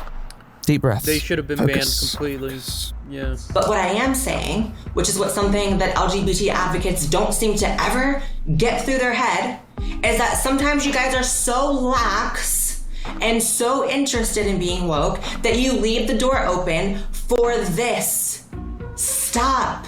Like, I hate to constantly Shut get up. all think of the children Shut up. on you, but think of the children. Shut up. Okay, I have to admit I'm feeling rather faint and I need to sleep this frustration off. Yeah, that took a long time. What's up to go? Now! Come in, damn it! This is Bravo 6. We're on our way out. On your feet, soldier! What is going on here?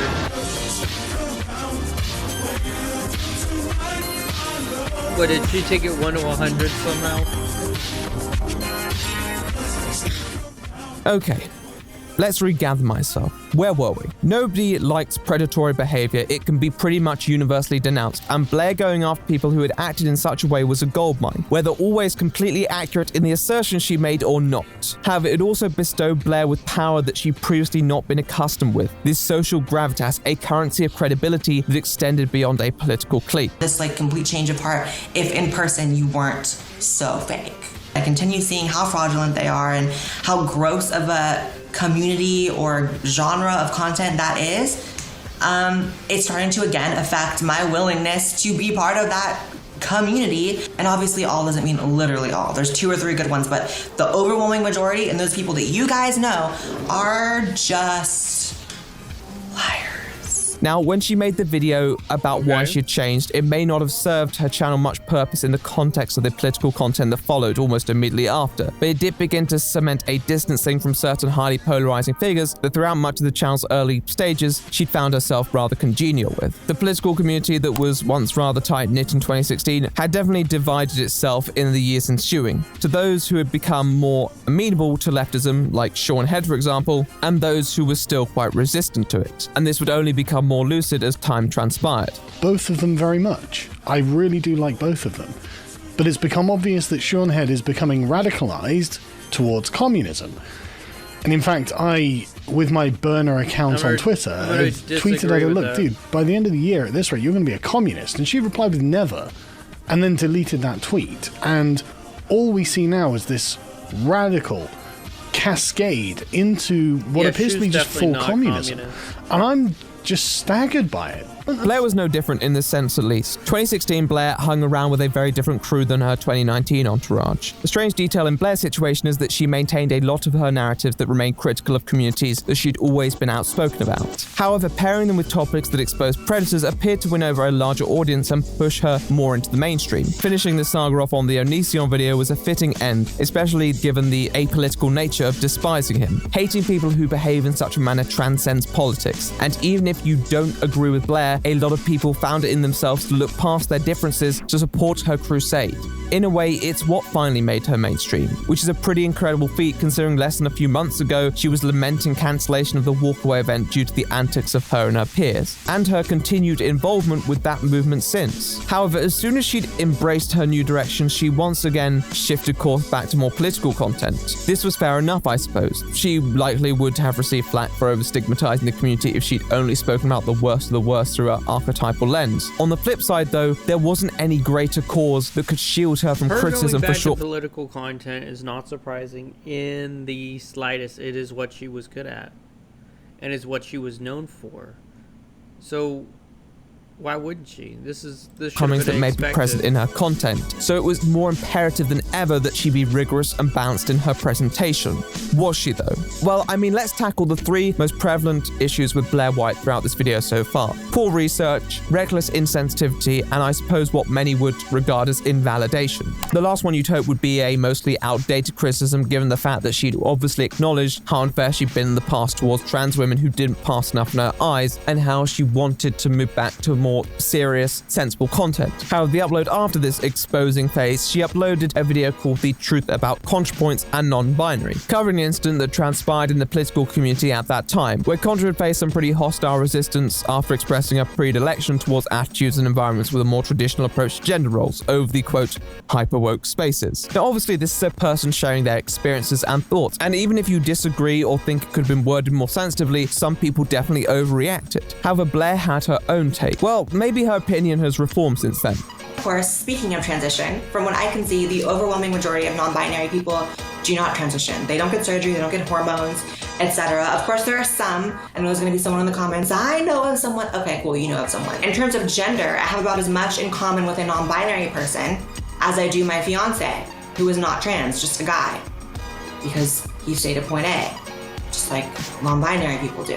No, not really. In fact, her video is packed with a large set of assumptions about the non-binary community, not really backed up with any proof or evidence, appearing kind of pissed off, to be honest. So non-binary is a topic that comes up on my channel in passing, but I've never really gone in depth about my feelings towards non-binary people, non-binary as a concept, in terms of gender, obviously. And this person insisted that they were trans as well. They were the same thing as me, right? This person was born male, presents as male, has not transitioned to anything but male, doesn't mind going by male pronouns, but yet I'm supposed to accept that I'm the same thing as this person.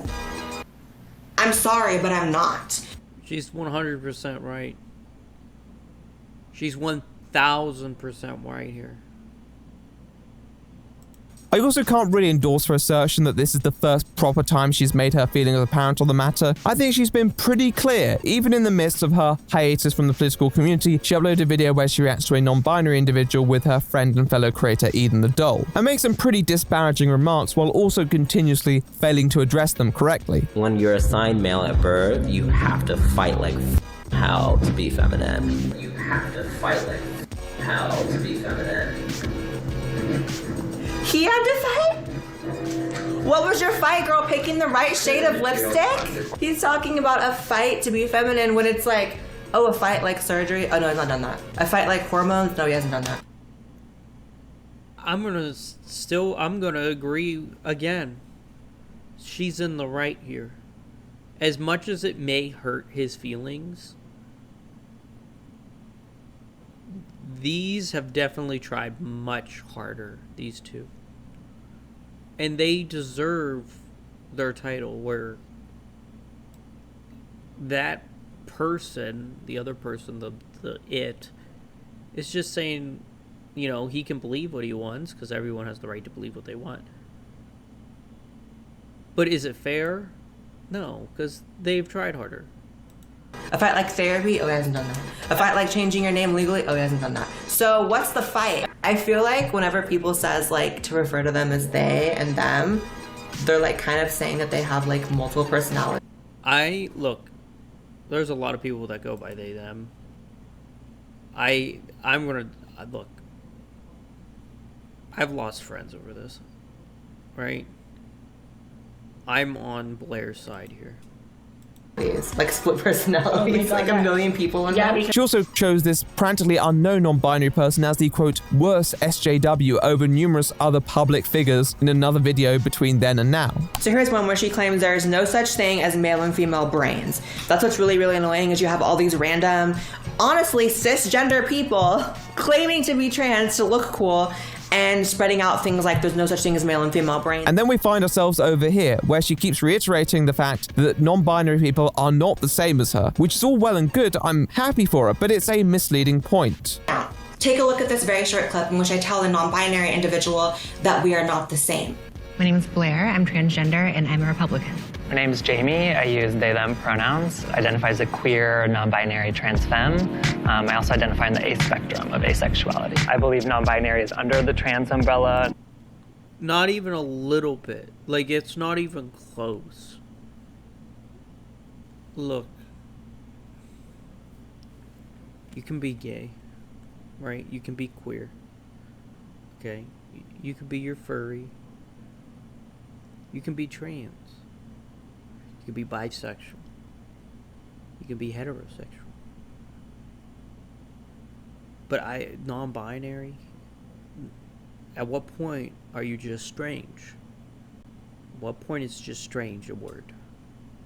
You're gonna be like, oh, why are you being offensive? I'm not being offensive because I do support these people and I do care. I care about these people. If you're gay, okay. If you're bisexual, okay, I understand. If you're trans, I understand. That's it.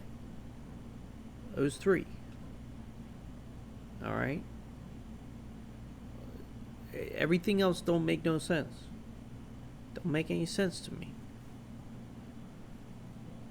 I completely reject how non-binary people specifically have injected themselves into the trans label. I am a transsexual. There's a medical basis for that. There's a scientific basis for that. And for non-binary, it's really not the case. You don't know my life. You don't know my experience with you don't know dysphoria. we don't know each other's life. I'm not saying that. You're the one that said that I was erasing you as trans.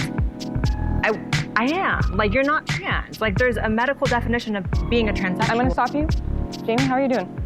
I'm okay. You're okay? Yeah. Do you feel like talking? You don't have to. Okay. Blaire plays this clip like it's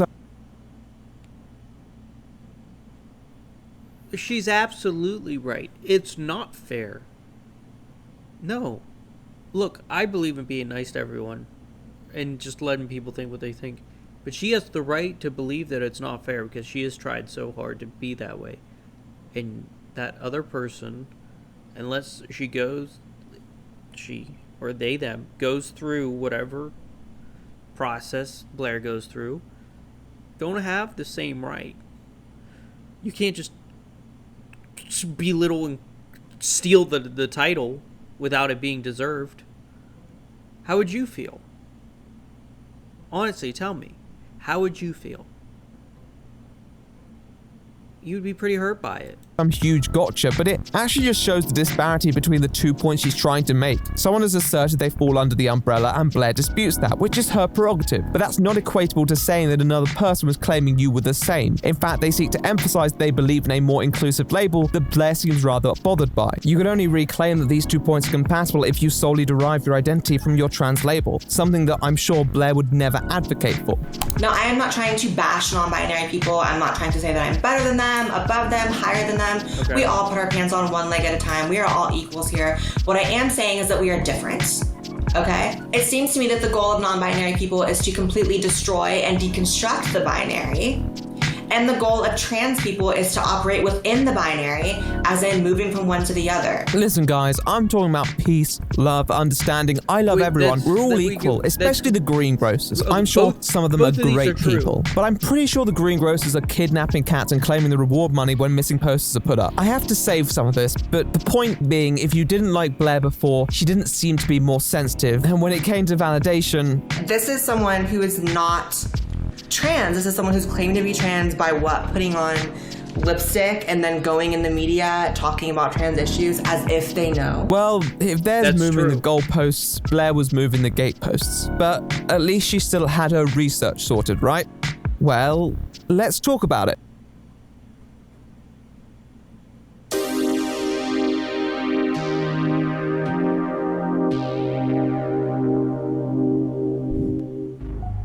Okay. Here's the thing. The first 2 points that we've discussed, Blaire may defend herself on. She never promoted herself as a bastion of sensitivity. On the contrary, in fact, she knows she's the problematic queen. If she has strong opinions, she's going to express them regardless of who she offends. If you were going to criticize her, you could say that this sort of attitude makes her more sensitive videos, such as her apology video to Riley Dennis, somewhat disingenuous. There have been Reddit threads and 4chan threads with hundreds of comments on it of people trying to prove that I'm not trans because I haven't done this or that, or, you know, digging up my old pictures. And, you know, I'm a strong person, I'm a happy person, but to sit here and pretend like it doesn't affect me at all would just be a lie. However, even with that said, she may respond to this, claiming that these two situations are not equivalent. After all, her whole point was that non-binary individuals were not the same as her, and this mostly staved off the criticism, even if it did feel like an us versus them narrative sometimes, no matter how much Blaire declared there was no ill will in her rhetoric. And honestly, I know I'm gonna get crucified for this video, but I really don't care. My intention is not to, again, bash or put down or belittle non-binary people. I really don't care whatever you identify as. Have at it. We'll put this on the back burner for now though, and turn our attention back to the third issue, one that we wouldn't necessarily expect to be present in a video like this, that being poor research. This is the one aspect of content that Blaire wouldn't really have any defense against. After all, you can't really dismiss it and say, deal with it liberals, I'm bad at fact-checking. Intellectual rigor is to be aspired for, regardless of political affiliation. However, in the aforementioned upload, not to be outdone, Blaire manages to tick all 3 boxes with a rather bizarre citation. Another thing is that there is a long historical basis for transsexuals. Like, as early as surgery was a thing, people were having the desire to change their sex. Gender dysphoria, previously known as gender identity disorder, is something that has been around forever. Whereas this new wave of non-binary is literally something that's popped up maybe since 2014 and on. Google Trends shows it. Ah yes, Google Trends, the bulwark for scientific grounding. Now, I personally use it, and I have used it, for illustrating public interest or awareness of a trend, but not for the existence of an entity, and Blaire's assertion can be quickly challenged with a bit of actual research. For a video titled The Truth About ContraPoints and Non-Binary, there isn't really much ContraPoints, and there's also a distinct lack of truth, though I'll give her points for having no deficiency on the non-binary front. Recently, Sam Smith came out as non-binary and wants the entire world to use they/them pronouns because it wasn't enough to be rich and famous. He also wants everyone around to bow down and, change their language for him. The videos that follow were no less brash, with their attitude seemingly becoming more and more impertinent. But I don't really want to focus on that, and let me make it clear. We could talk about the thumbnails that continue to feature people who have nothing to do with the video topic and merely serve to allow Blaire to pull her grossed out face, despite the fact she was literally just called out for that. Or we could talk about her ridiculous and pointless flame war with a smaller creator, where she once again resorts to insulting the person's trans identity regardless of what they said. Just grow up. The antics that persisted after this with the photoshopping and all that crap, I have nothing else to add. It is self-explanatory at this point. Oh, I feel like I start out so many of my videos saying today's video is kind of sad, today's video is kind of dark. This one is too. Just being real. So, with all that behind us, let's talk about the children, a topic that has always been very close to Blaire's heart, and one that has also been the center of gender discourse for a long time. Certain commentators in particular take an interest because it's a sensitive and controversial topic that has led to some mishaps in the past, and obviously in these instances, there can be ramifications of great moral significance. At the same time, with such topics, given their sensitivity, it requires attention to detail and respect for those who may be affected by the consequences such narratives may invoke. Blaire, like she did with a fair few other subjects, held a pretty cautious stance on the matter, but mostly tried to talk about the issue from a perspective of common sense, a safe bet with the internet at least. However, her track record on the subject wasn't the cleanest. She had previously generated some controversy a few years back in a now-deleted video titled Child Transitioning Equals Child Abuse, the title being the least provocative component. In the infamous upload, she claims that the mother is pimping out her child's identity for profit. What's a good panel? What are the odds that a transgender activist gives birth to a kid? Rules, what you're gaming on, like the specs of your computer or if you're using a console. Links, so like if you have other socials, that's a good panel. That's a really good panel, for sure. If you have a tipping page, donation page, absolutely we want to put that there.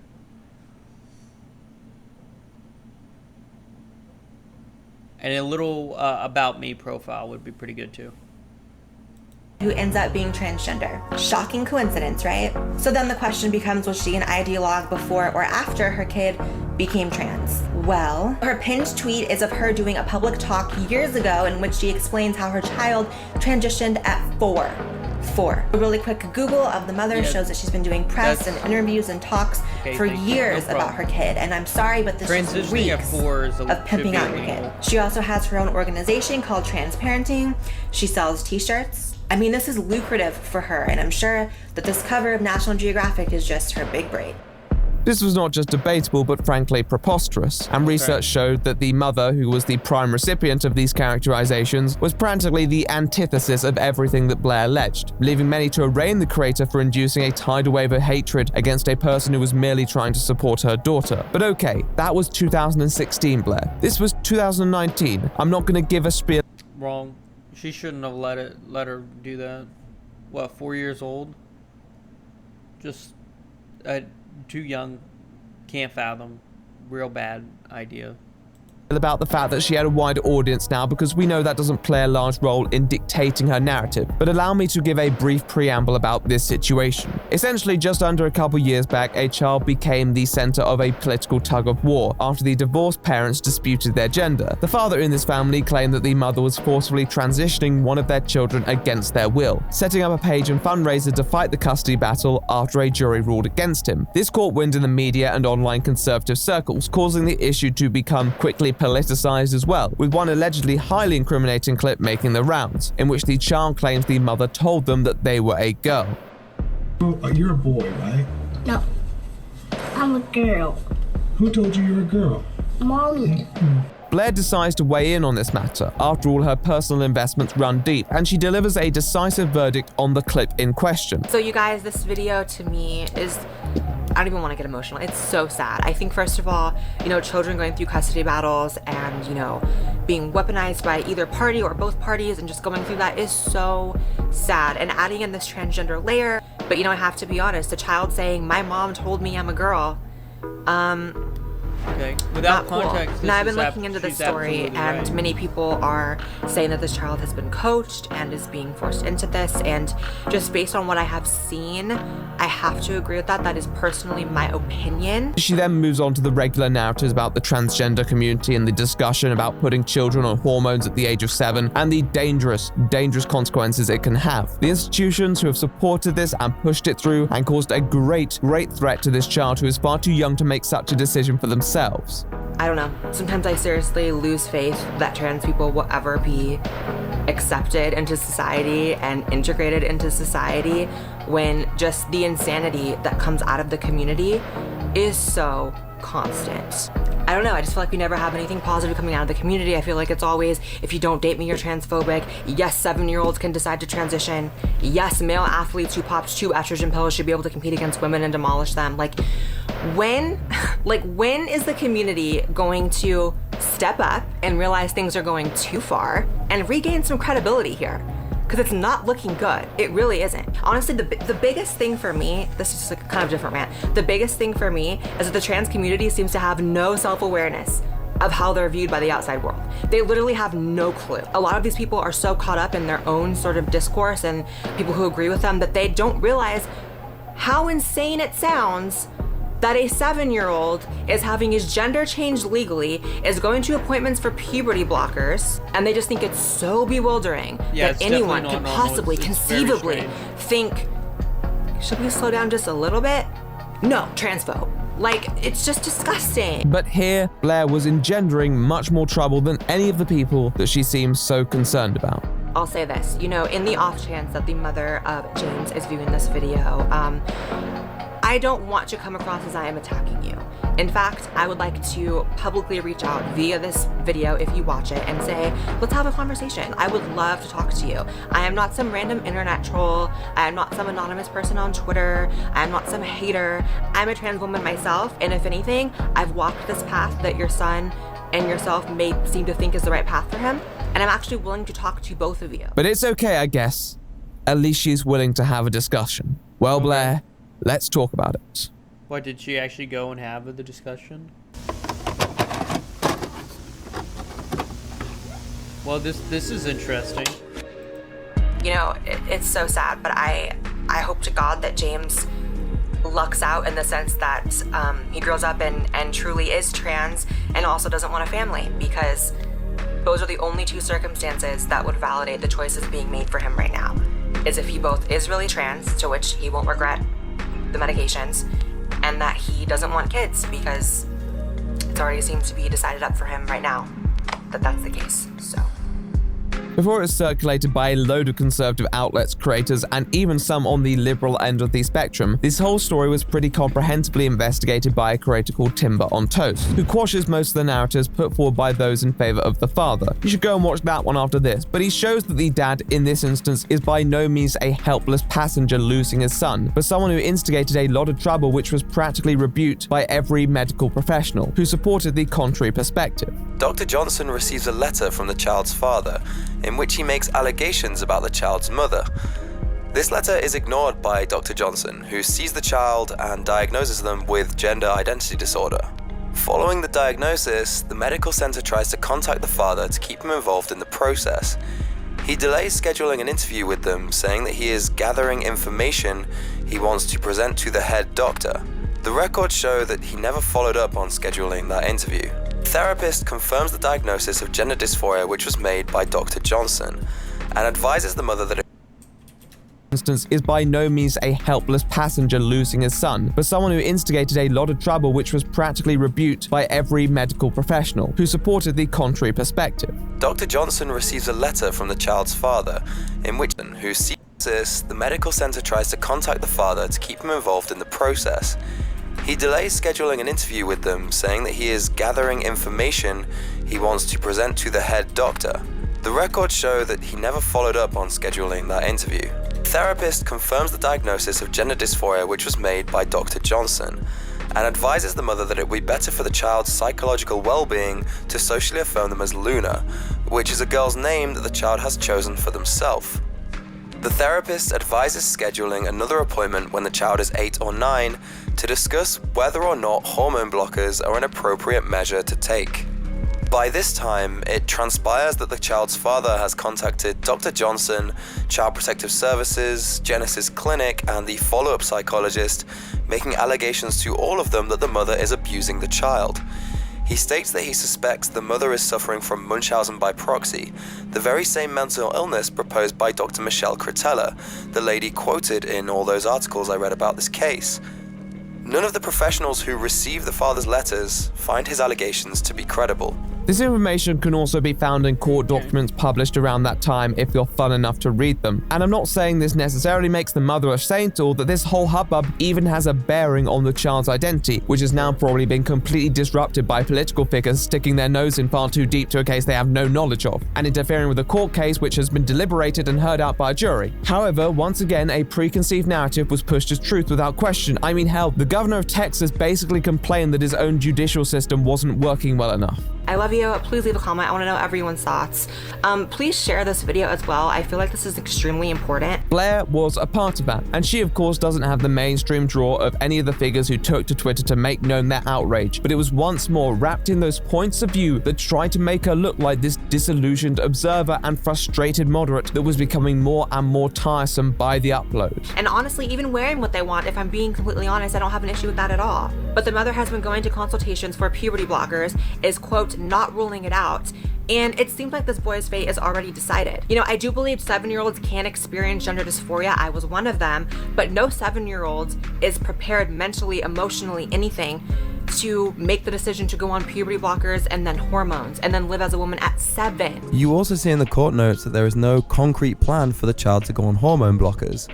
The child is 6 years old. It's stated that when they are 8 or 9, they will have another consultation where they will seek advice on whether or not hormone blockers are the correct course of action. Back when she was edgier than this and controversial, you could at least say it was pretty clear where she would stand. But here it just felt like a bit of a ruse. Blaire constructs a fair few of her videos like this, especially when they're short and quite loosely formulated. She starts with a root situation and branches off with a variety of observations and opinions. You can deal with a few of those branches being off, a few points that don't quite hit. However, if the whole root discussion is off, then the video is basically nullified. Most people, left or right wing, wouldn't advocate for young children undergoing hormone therapy because, like Blaire said, there can be serious consequences for a decision undertaken at such a young age when one still has a very uncertain grasp of their identity. However, because the mother wasn't actually advocating that, Blaire's secondary points here don't feel authentic. It often feels like Blaire shapes the evidence to fit the narrative, rather than vice versa, which is risky business with such a high-stakes case. And she wasn't the only person who did it here, I will make that clear. But there's a point where if you use your identity as a badge of credibility, you need to certify it by proving you're better than those who are pushing identical points of view. Otherwise, that additional experience means very little.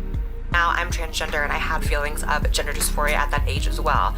But one thing was that I felt like a girl at that age, but it wasn't because anyone was telling me. It wasn't because anyone was putting anything on me. It was actually the opposite. It was the entire world, including my parents, telling me, you're a boy, you're a boy, you're a boy, and me still feeling that way. So it was not based on what my parents were instructing me on.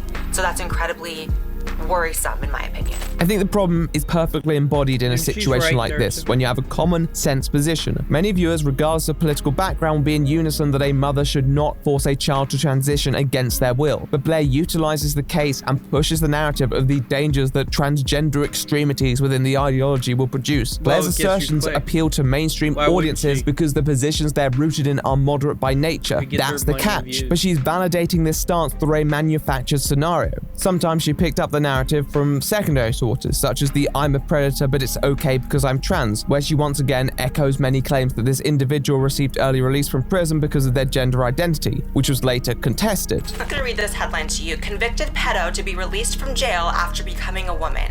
No longer deemed a threat. We need to dissect this. So that person was sent to prison and is now being released, get this, because they are identifying and transitioning into a woman.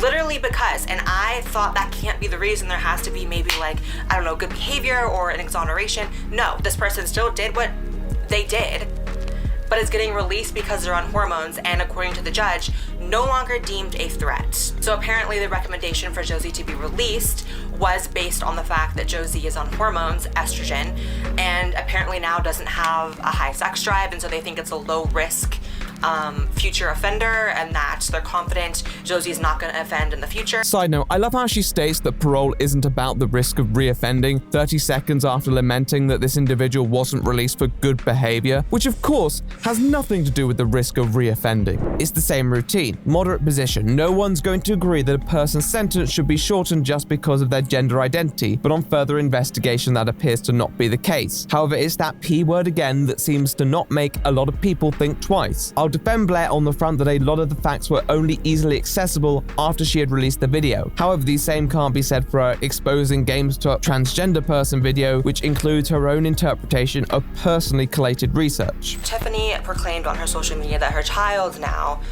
go figure, is trans, specifically non-binary, refers to them as a gentle them, which is so, like, that makes me want to do something very permanent to myself that I won't say because I'll get demonetized. There's photos of Tiffany painting the nails of this small child, which on its face is not bad. I don't think anything is wrong with pigment on someone's nails, boys or girls, but when you couple it with now trying to convince your child that they are also trans, that's an issue for me. People also messaged me with concerns over photos of Tiffany and Tiffany's boyfriend, someone out there for everyone apparently, wearing fetish collars around the sun, posting really weird photos of the sun laying in his crotch while he's wearing women's panties. Strange.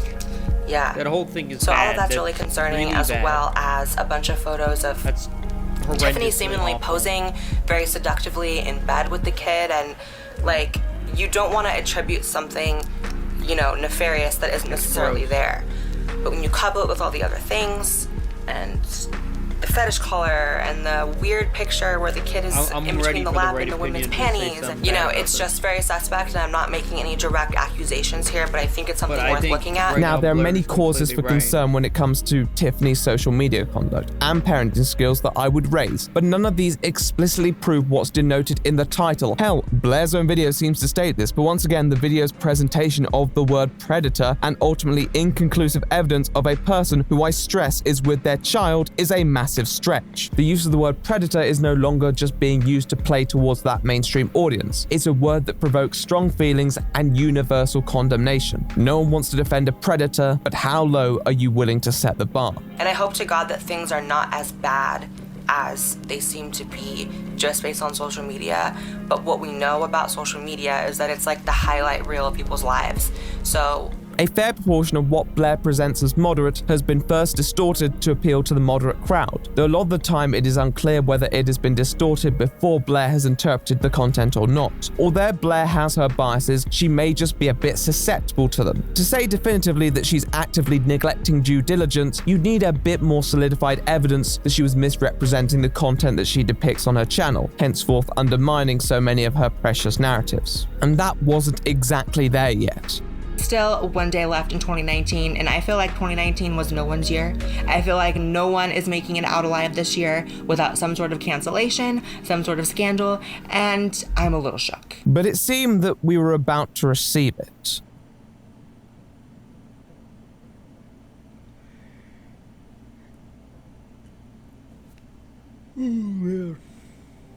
One of the points that many sympathetic to Blaire would draw from a fair proportion of her commentary is that even if you feel she's wrong time to time, that she was at least consistent to a fault, and that most of these issues that we've observed are yielded in a variety of political cliques due to a fairly basic application of confirmation bias. Her greatest failing was parroting misinformation rather than looking it up for herself. But this theory would be tested when a new situation arose, thanks to someone by the name of J.K. Rowling. J.K. Rowling is a pretty famous novelist who shouldn't require much introduction, but she is primarily known for her authorship of the Harry Potter book series, an international best-selling saga of fantasy novels, which launched an equally successful set of films which has only manifested its fandom in the years following. On a more personal level, many regard them as a pretty integral part of their childhood and hold the works very close to their heart. However, in recent times, some have found themselves alienated by Rowling's divisive political... I feel like I'm dying. I have been up for way too long.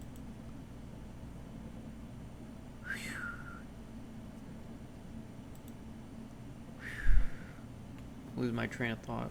It's only 2. No, dude.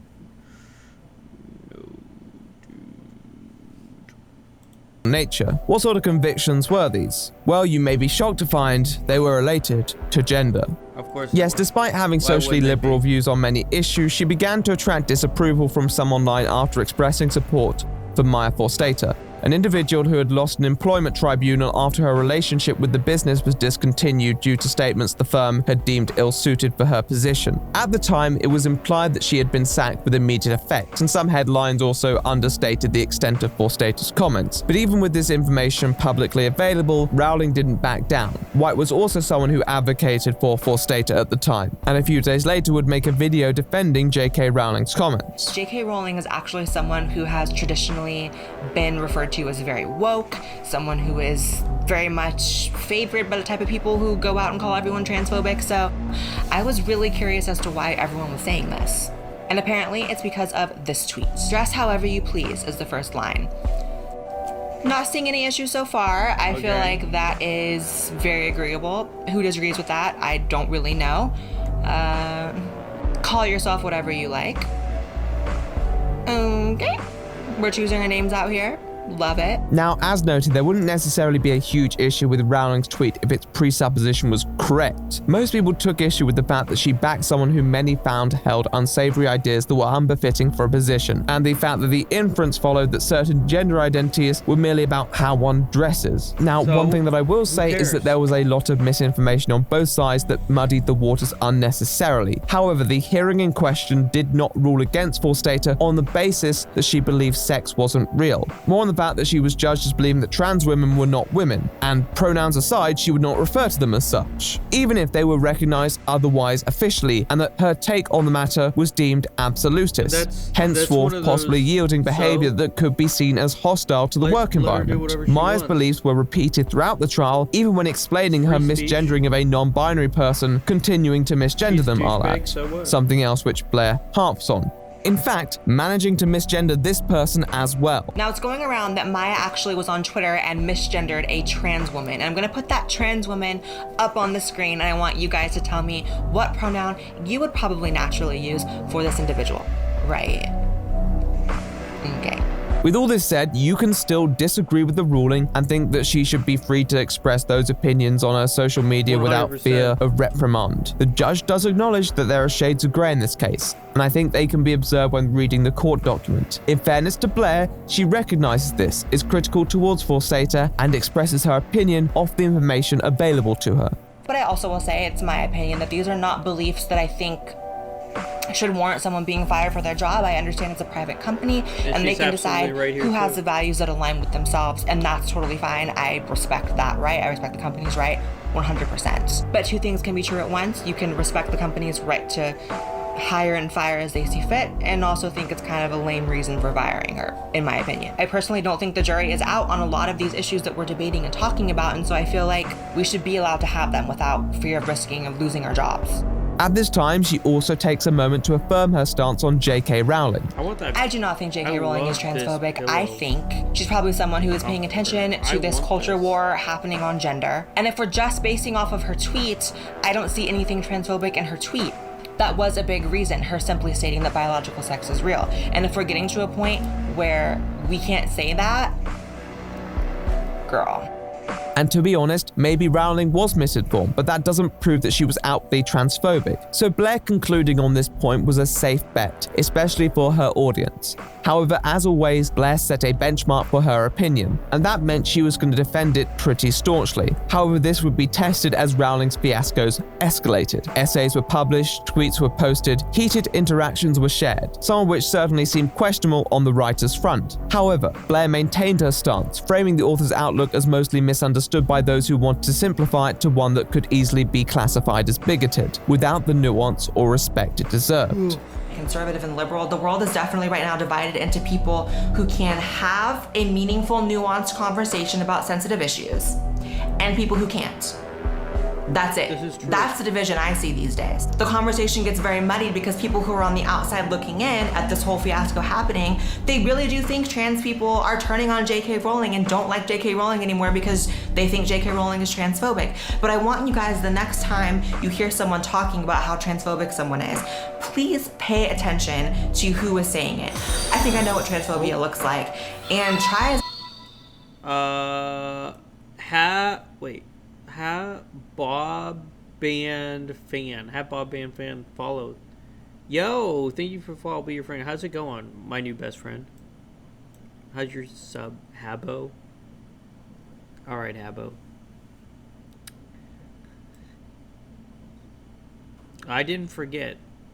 I still got that sub. And Bob will forever live in pain. I'm dying, by the way. I haven't slept in 20 hours. If you haven't noticed, I've been sitting in this Discord for this whole time. This is the last video. This is the last video of the day. We still have an hour left. I'm like on the verge of passing out. I'm sweating. Dang, bro. Yeah, I'm giving my very public opinions that people are probably gonna hate online. I'm gonna be honest. Go to sleep. No, I gotta finish the video. We're recording it for the tubes. But you should link a video sometime for my next stream. I am taking video requests. I had another person come in and give me a link for a video. All the videos that I'm watching on stream are all given to me by people. Like, these are all taken. Although this one it's like 2 hours and 47 minutes. Like, just end me, dude. I just want to just freaking pass out. I will have to look. Yeah. I might. And as many people are in my ear trying to tell me that J.K. Rowling was transphobic in these tweets, I'm not seeing it. It doesn't really matter if J.K. Rowling's transphobic or not. Like, just let her say whatever crazy nonsense she wants.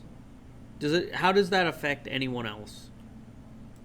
As a trans woman, and that's my genuine opinion. However, Blaire's commitment to this standpoint would be tried once more when Rowling released a crime novel, directly spawning further allegations of transphobia, due to its portrayal of a character who doesn't conform to traditional gender roles as a sadistic predator. This was the rallying cry for Blaire to drop her hot take, so...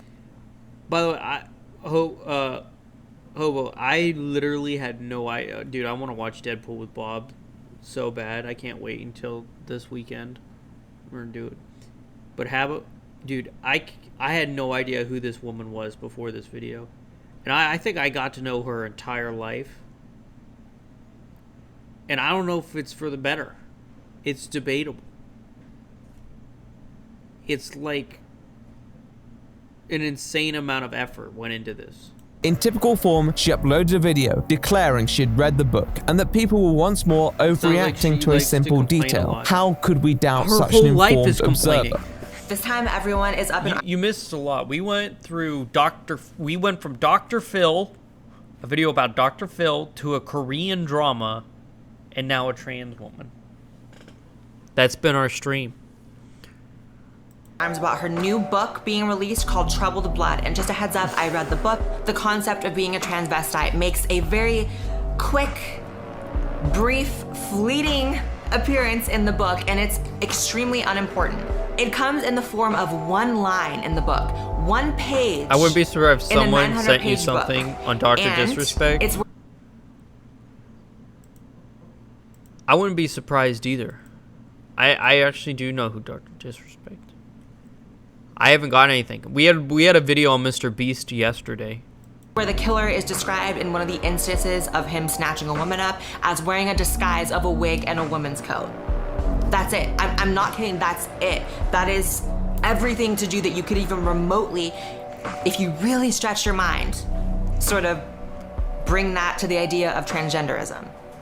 Well, the first red flags come when you realize she is wrong. In fact, there are multiple pages that could be deemed troublesome in their content. But okay, maybe Blaire just missed other references. We all know she's not the most meticulous sometimes. Well, yeah, this becomes even more concerning when you realize that she was not even the first person to make this specific error. In fact, this incorrect assertion had been published in a Spectator article a few days prior and also spoken about on public interviews. What does it really matter? This excerpt from a review on the Spectator that I completely agree with. Let me put it like this. When you reach the last pages, that she has that bitch written on her laptop. Like, come on. Like, what? Oh, just end me. Dude, I can't. Full absurdity of the statement that Rowling's moral seems to be never trust a man in a dress will be revealed. Just going back to the book itself, from what I understand, it's simply just one line. And it's not even necessarily referring to the killer as a transvestite. I think it just mentions that the killer at one point wore a wig and a woman's coat. So that there is no trans rhetoric coming out of this book at all. Then you combine this with the fact that she claimed to have read a 900-page book in the space of 12 hours, which although not impossible, seems even less likely to be. Especially because she's proven to be moronic from time to time. So yeah, it's very unbelievable. The truth with the additional information available. It's like when two people sitting next to each other make the exact same mistake in a test. You kind of know that one of them is cheating. Because coming from the perspective of someone who did read this book in the last 24 hours, there's no honest, genuine way you can link the two. I mean, honestly, anyone coming to the conclusion that this somehow demonizes transgender people is either lying or has not read the book. Or is really, really nutty. I used to do a lot of gaming on this channel, but I've gotten so much better at talking to chat and so much better, and people on YouTube love these reactions and I love making them. I'm having such a great time, and people come in here and give me videos that this is just what I'm going to start doing. Like how Bob started doing marbles. This is what I'm going to start doing like every time now. This is just great. This is what I like doing. Even if I feel like I'm dying because I'm watching a video about a transgender woman. Yeah. It can be interesting. I've had an interesting stream. Dr. Phil being a psychopath was pretty cool to listen to. Korean drama was not expecting. Some may have admired Blaire's readiness to defend Rowling against the, quote, woke brigade. But if she was prepared to falsely claim she had conducted research that she actually hadn't, with the intent to bestow herself with extra credibility, how trustworthy was she as a source and as a creator? And how many were beginning to take notice? The Fall. While I do believe that her book is extremely problematic, and before you even comment, like, did you even read it? Yes, I read the book. Why do they all use the B word? Like, they didn't, like... At least I read the first 10 chapters that were free. I was not about to pay this woman for her book. And so you didn't read the book. You lied. You just lied to your whole audience. And second... honestly, the first 10 chapters... What does it matter that she is or not? Why do you care? You can't... Can people just let things be? And let, like, people to their own opinions? Like, who... Are all you need to read to, like, determine that, one, Blaire's a liar, and two, J.K. Rowling is a little, like, Most of the excerpts I referenced in the previous part were derived from a video by trans YouTuber Samantha Lux, who made a video responding to Blaire, not just correcting the misinformation in her video, but... So let's get... let's do a little shout out here. You were playing Fall Guys? Okay, here we go. Let's look at this clip before we continue.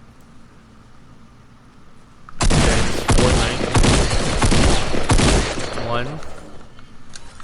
Alright.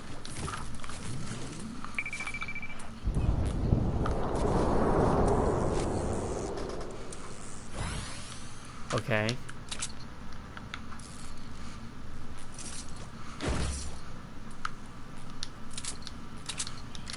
Yeah, right. Okay. 1 kill. It was okay. That was pretty old video, lol. Yeah, it is kind of But random. also responding to a lot of the ensuing arguments that Blaire had averred. Blaire demanded in her video that she is not a cross-dresser and she's not a transvestite. So to say that characters like Buffalo Bill or to say characters like Dennis Creed have any impact on her would be offensive. Girl. It is not only incorrect to say that, but it's wildly irresponsible. I'm not claiming that these movies or even J.K. Rowling's new book should be trashed or that you can't watch them or enjoy them. All I'm trying to say is that we need to be aware of the ways that representation of identities in media affect our perception of those identities. It's a pretty solid response. I played Fortnite a couple times with Bob. And then a couple times I played with my ex. I played Fortnite. I literally only played Fortnite for my ex. She wanted to play. I got her a brand new headset and everything, and then she left, and I was like, and then I played it with my new friends, and then they left, and then I'm like, well, I'm not gonna play by myself, so I just never did after that, and I wasn't gonna stream it either. It certainly brought some previously wandering eyes firmly onto Miss White's questionable groundwork and rectitude. There had been doubts earlier on in the year related to her coverage of Darby Vanity, where she appeared to use the source material of another creator known as Tamimi while contorting the perspective to protect the infamous Jeffree Star. Blaire White, the person... I don't like Jeffree Star. A lot of people are going to hate me for that, but I just don't. Who has gained over 500,000 subscribers for doing this, omitted information in her video and then lied about it. Oh, right, that's because she used some of my clips in her video, and I could tell this specifically from the music I've used, and also from the pictures that I personally edited out so that way my video wouldn't get buried in the algorithm. But in the first, 60 seconds, I want to say, of my Davi Vanity video, I put up screenshots where Jeffree Star says these tweets, and then I emphasize the date on it, and then right after there's another clip of him talking about going on tours and doing all this stuff with Davi and supporting him again and making a song, and then boom, there's the date on it again. And Blaire White had the audacity to omit that information. She clipped it out and made it seem like, wow, Jeffree Star is this hero for saying something about Davi Vanity, and never mentioned the fact that he had retracted his statements. If you support that piece of shit, then unfollow me because you're supporting child. Davey is the lowest, worthless scum I've ever met. When Jeffree Star tweeted what he tweeted about Davi being a pedophile, Jeffree worked with him afterwards, which shocked me. I thought it was... So, she's lying to the audience. She started lying now. You know, Jeffree worked with him and then... But, again, we have to remember, we are on YouTube. These are YouTubers. And when you're on Twitch, you know what the goal is? The goal is to make money and to get clicks. You are trying to bring your audience in. Okay? So, do you blame her for lying? Do you blame her for doing all these things? No. Any reasonable person would. It would be perfectly normal. Like, what are we even talking about here? Of course she's going to do all these things. She's a content creator. Why wouldn't she lie?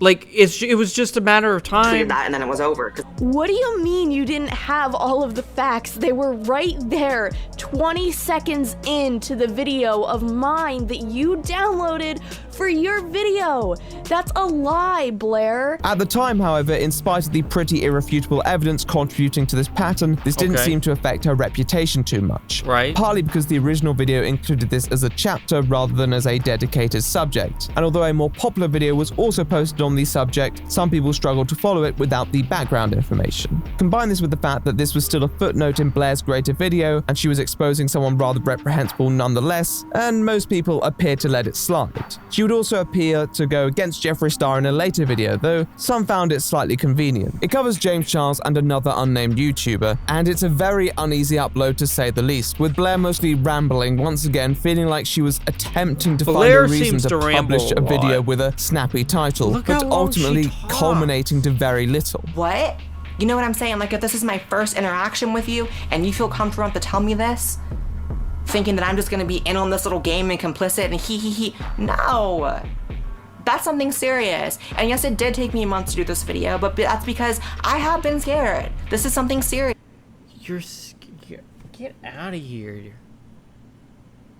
Like, why are you starting drama? Well, because drama gets views. Yes. And I want to be very clear, this is not my place to out this person, you know, the victim's name. I've agreed with Blaire 99% of this video, but I think. You guys have to understand the position I'm in. If I receive credible information these that moron moments. a very famous, very powerful YouTuber is a sexual molester or predator, but am I complicit with helping cover up for a predator? Being a sexual predator is genuinely by not saying that at least that much is true. I have to say, I do find the tone of the video rather confusing, because although I think it's fair to call Jeffrey out for his pathetic behavior, I was confused as to what trap Blaire was breaking out of exactly by going public with this information after it was already public. But I digress. What matters is that the J.K. Rowling video attracted attention towards Blaire's potential missteps, though once again, I think people were more focused on the present, and it would likely phase out as it normally does, provided she didn't exacerbate the situation with greater blunders. But Blaire's errors were always pretty scattershot in their occurrence, so what were the chances that would happen? Well, maybe she tempted fate one too many times. And with that in mind, let's talk about trans athletes. And there are plenty of female athletes that could absolutely wipe the floor with me. Female athletes in the comments, just comment what sport you want to beat me in, because you can do it. Any of them. Pick one. Transgender athletes is another subject of interest on the Blaire White network, and it's not hard to see why, as it, like many other channel favorites, it pertains to gender identity and how it interacts with other social variables. It has similarly been the center of heated debate for a few years, given the often gendered nature of sports and questions surrounding the suitability of individuals whose gender identity some feel could give them an unfair physical advantage against cisgender athletes. With this in mind, you can probably take a guess where Blaire stands. Sports teams are segregated for biological reasons. Therefore, even for trans people, you have to take biology into account. And it should not just be based on identity. True. It should be based on their bodies and their puberty they went through. How early did they transition? How late did they transition?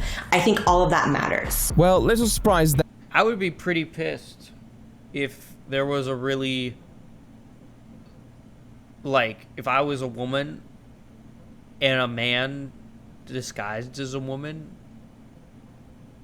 like, went against me in sports, and then they won, I would be pretty upset. I think a lot of people would be pretty upset. But up until September of 2020, she hadn't really been caught up in... Like, you gotta say that the women deserve their sports. Why can't there just be the transgender sports?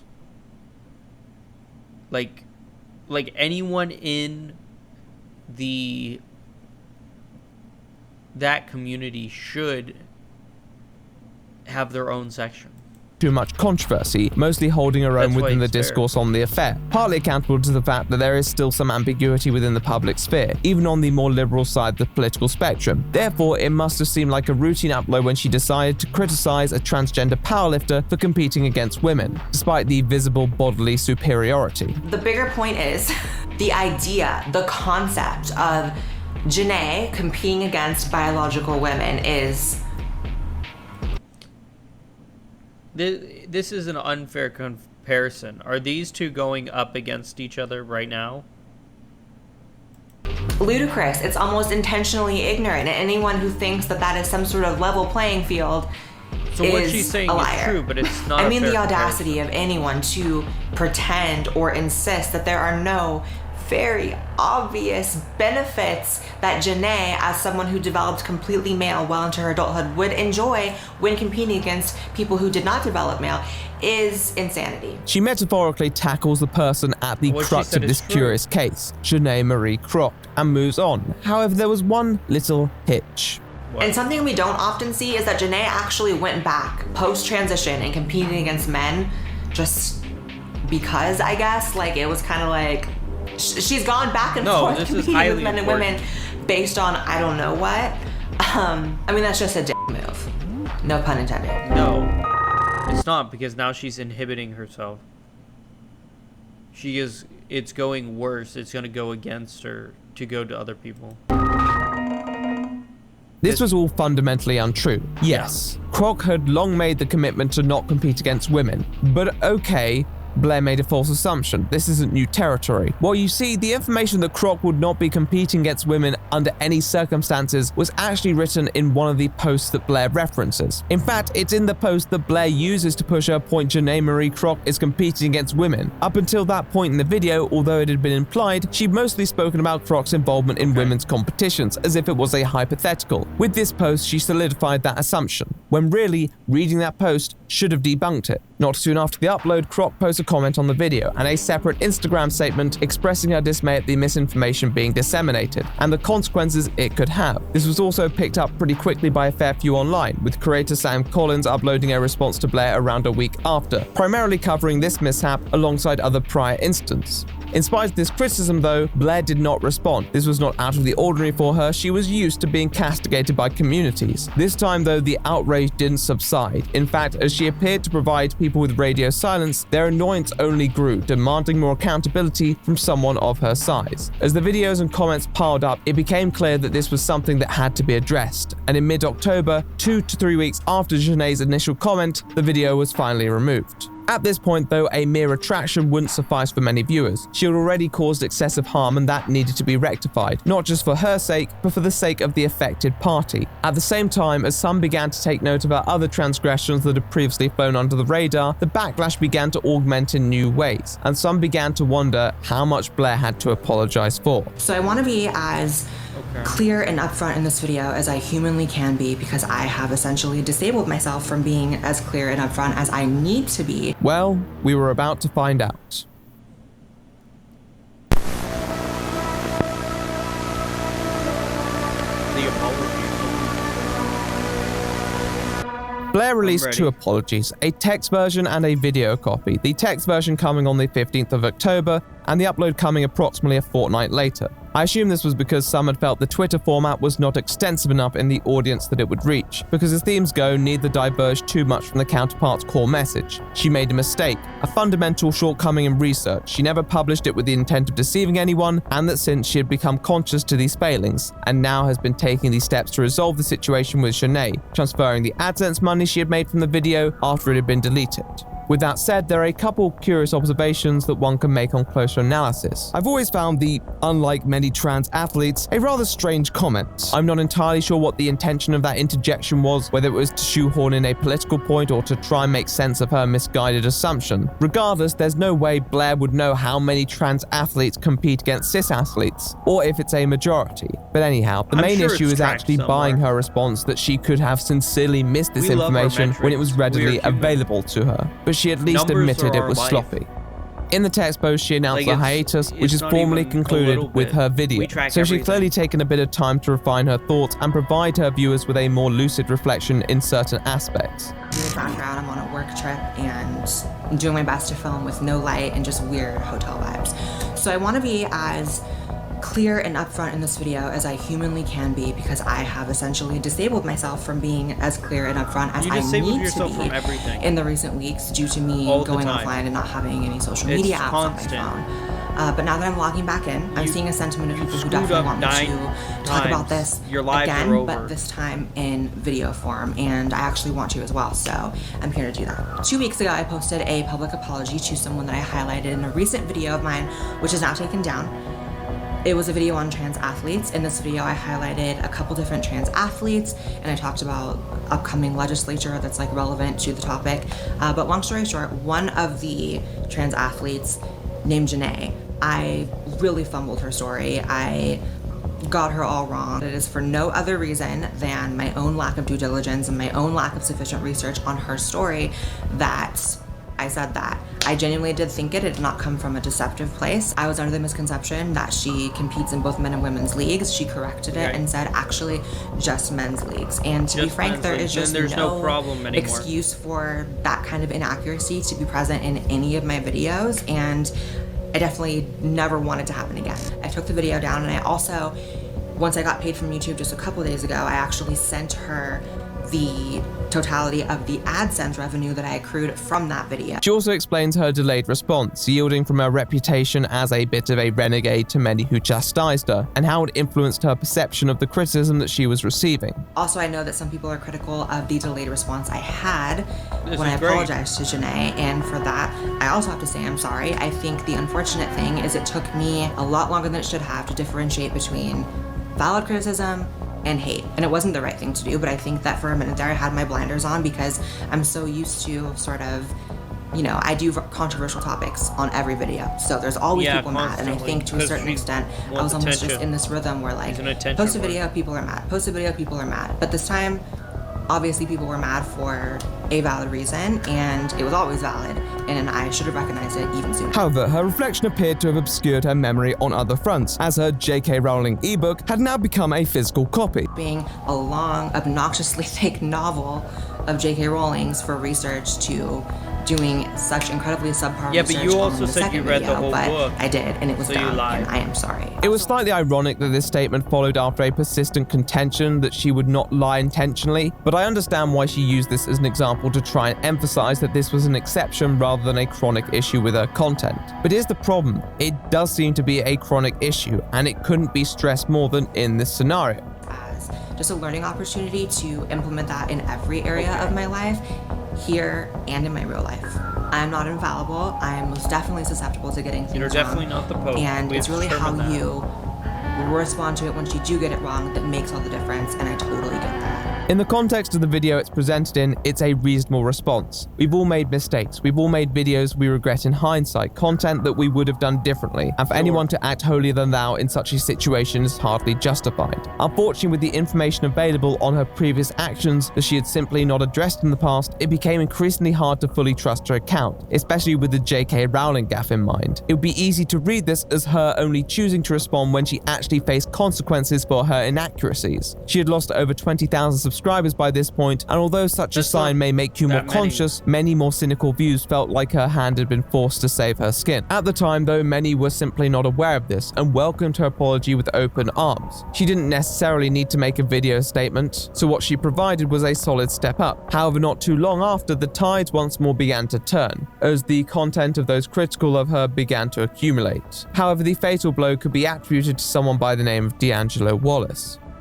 The J.K. Rowling book? How did she say she got it? Overnight shipping a long, obnoxiously thick novel. Overnight shipping? But I thought she said in her book review that... I spent the last 12 hours reading it as an ebook.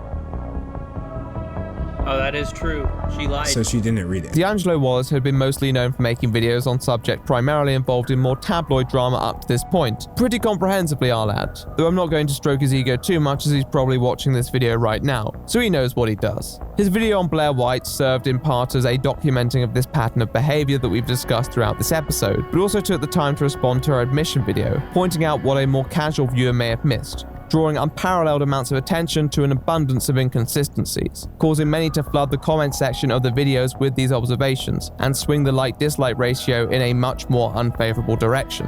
Unfortunately, Blaire's apology really needed to be flawless to avoid being picked apart by many of those who had come out in force against her, and it just wasn't. It was made with a precision similar to the videos she was being called out for in the first place, and as more turned their ire towards her, Blaire's impassioned pleas were gradually being weathered away. However, it didn't stop there, because as D'Angelo Wallace's video came out very shortly after Blaire's response, its timing meant it served almost as a retort in itself. But Wallace nonetheless also took a great amount of time to tell his own story. I used to be a huge Blaire White fan.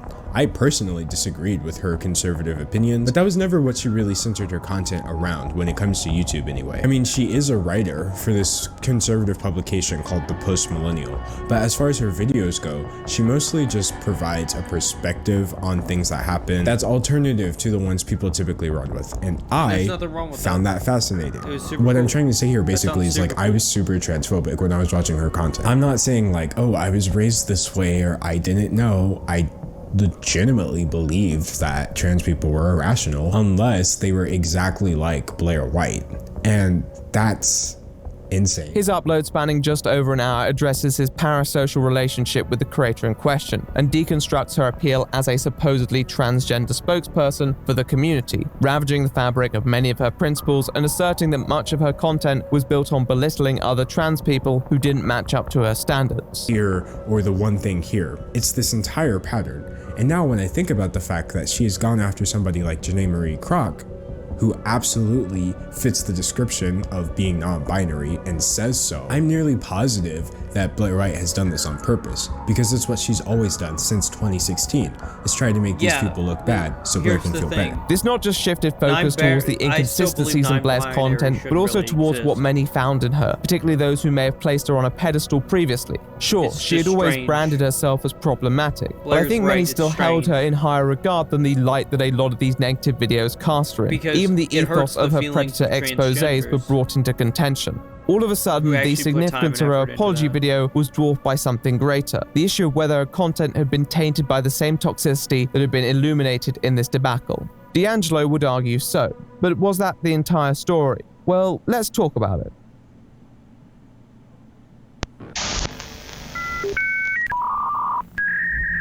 So I want to be as clear and upfront in this video as I can. Dude, there is so much effort put into it.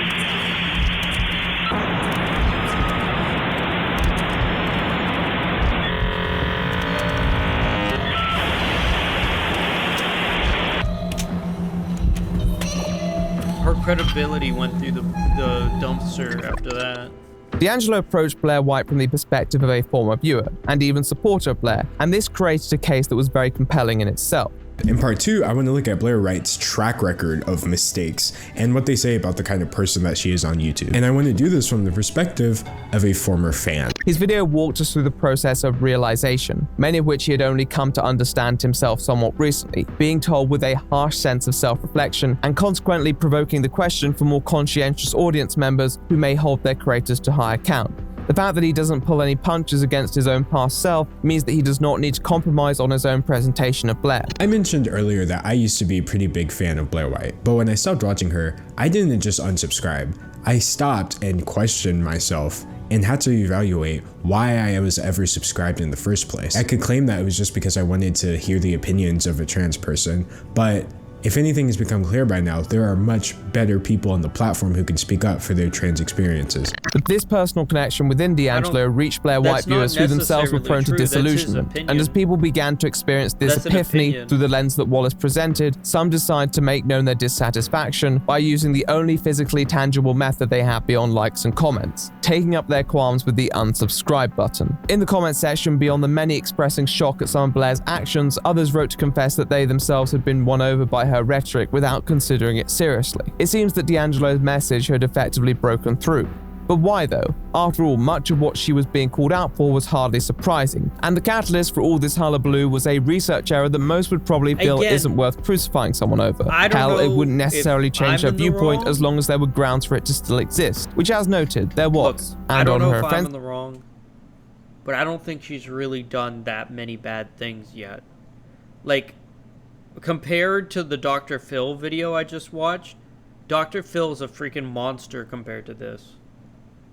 Like, she really didn't do that many bad things that I can consider evil.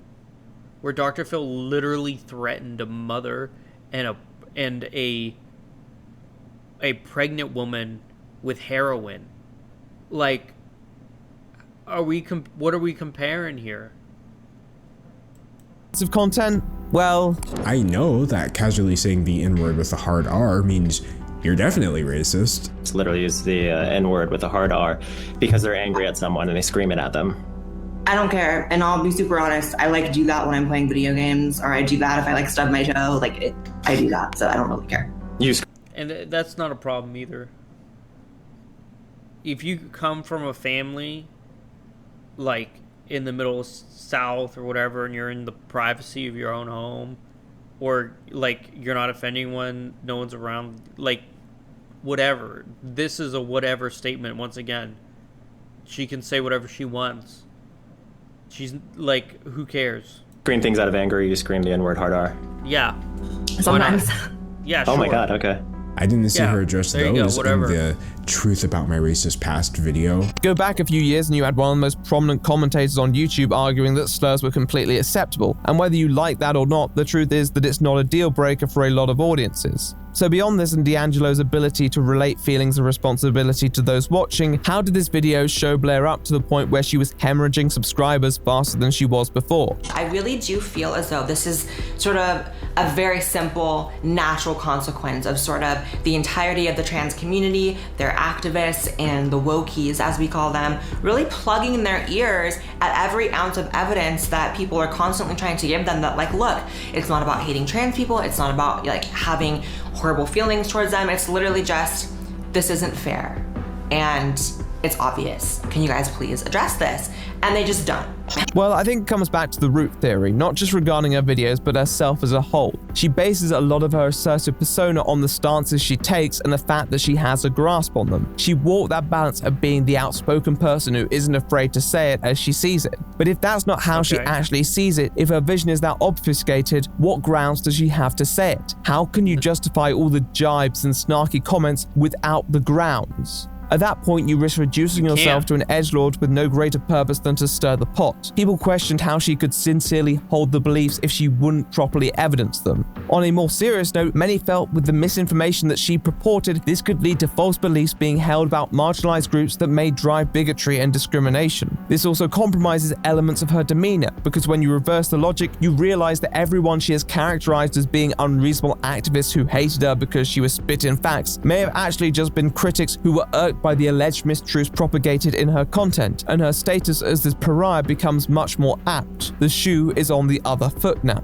I'm also highly aware that apologies, especially on the internet, are not just some magical fix-all of a situation, and that you really do have to pledge to just do better going forward. And I'm definitely giving each and every person watching this that pledge. And what could Blaire say to this? Well, to be honest, it was a very rough predicament, given she had already admitted to making a mistake. Creators were free to draw their own conclusions from it if they were well evidenced. She could respond, but it would risk prolonging the turmoil that she was already going through, and possibly inflicting more losses onto herself. Unless she had some receipts to turn the situation on its head, it wasn't worth the hassle. So she moved on to calling out Amos Yee, who is completely deserving of being called out. Of course, she had to make the point that no one else was talking about it, other than these people, of course, but that's just the clickbait game. The video itself is fine, but with that shadow still over her, it seemed that much of the momentum that she had was now against her, with a gross subscriber loss of over 70,000. Some may ponder if that is truly fair on someone who hasn't done anything of the scale and consequence of some that we have given airtime on this channel before, but at that point she had been charged with the crime of influenced. In my opinion, Blaire White is the most irrational one out of them all, and it's not because she's transgender or for any reason other than the fact that she is a liar who wants to manipulate the emotions of the whole world into becoming evidence for something that she knows isn't true. I'm not saying she was being persecuted here for having unbased opinions. It was a greater point claiming that she was either being unbelievably reckless with her platform or that she was just an outwardly bad actor, and that convinced many to withdraw their support. It was difficult to argue against it with the volume of evidence available. I'm falling asleep. I've been up this whole time, Bob. I've been up since 6 p.m. yesterday, and I've been sitting in I'm literally dying. These are all the videos I'm watching are all people send me. I watched a video on Dr. Phil, which was horrifying.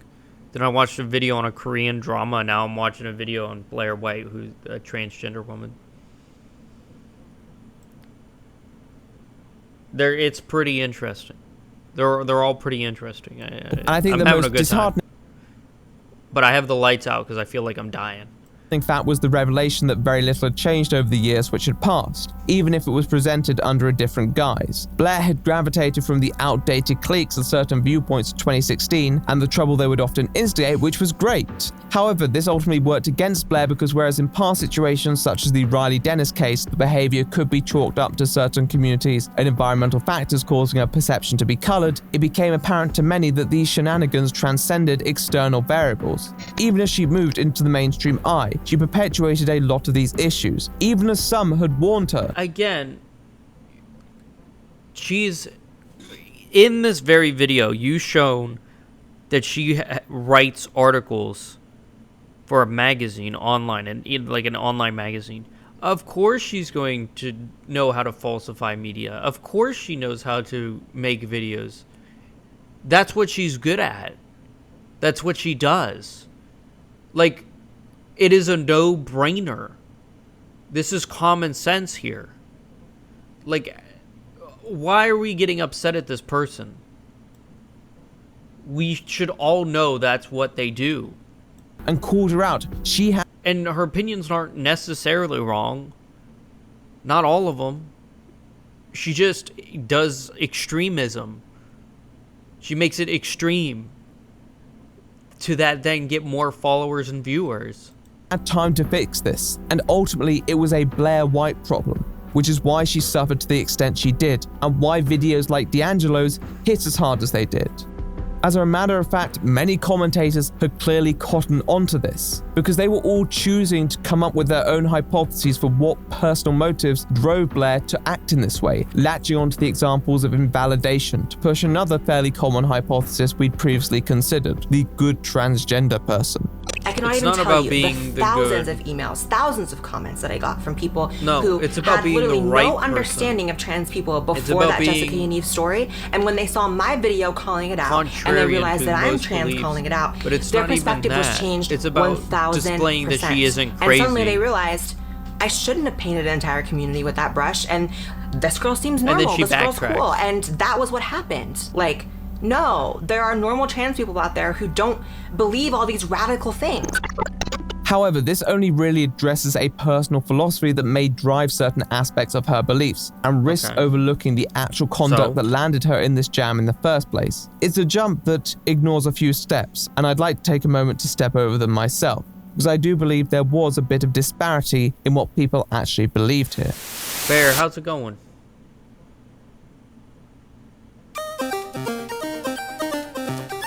Don't be freaked out. I have a thing that spies on people. So let's go ahead and give you a shout out. Fear. We'll cross the bridge of what Blaire's personal philosophy precipitates when we reach Apex Legends. That's pretty cool. Let's look at a clip. Here we go. I'm ready. What's going on here? What am I looking at? I hate that sitting on the outside shit that they be doing though. I'm not even gonna lie to you. Like, come and fight, man. Anybody can sit on the outside. On the fact that it is of course just theory, whether well backed up or not, I'm sure there are a few people who likely feel the way that Blaire does, yet for some reason they haven't ended up in the public quagmire for peddling misinformation on the internet. Blaming that solely on what Blaire believes seems somewhat insubstantial. Misinformation comes down to more fundamentally two explanations: negligence or malice, or both, maybe, who knows. Some may be inclined to say that this is a case of negligence. That's what Blaire herself said. As a matter of fact, she actually alludes to it in her video, making this bold claim in her defense. While I know some people think this was intentional deception on my part, I can guarantee you this is not the case. Lying about something that the public can then go correct you on is only slightly more dumb than not doing enough research and coming to a false conclusion. And it was a really dumb moment on my part, and I'm not taking away from that, but I also would like it to be known that it was not malicious intent or something that was intentional. Now, on paper, it's not like this doesn't hold water. It would be incredibly counterproductive for her to intentionally spout falsified content when she was already under scrutiny.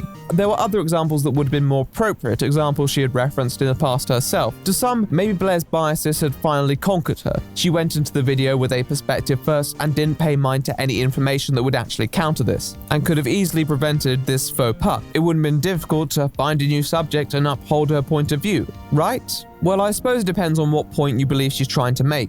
This is where we can reintroduce the point that many were articulating, that she liked to make an example out of those trans people who didn't look like her, and in many ways, the upload in question was no exception. I'm not making fun of her appearance. I mean, I think that obviously her appearance is outlandish, and I think that even she would admit that, because how could she not?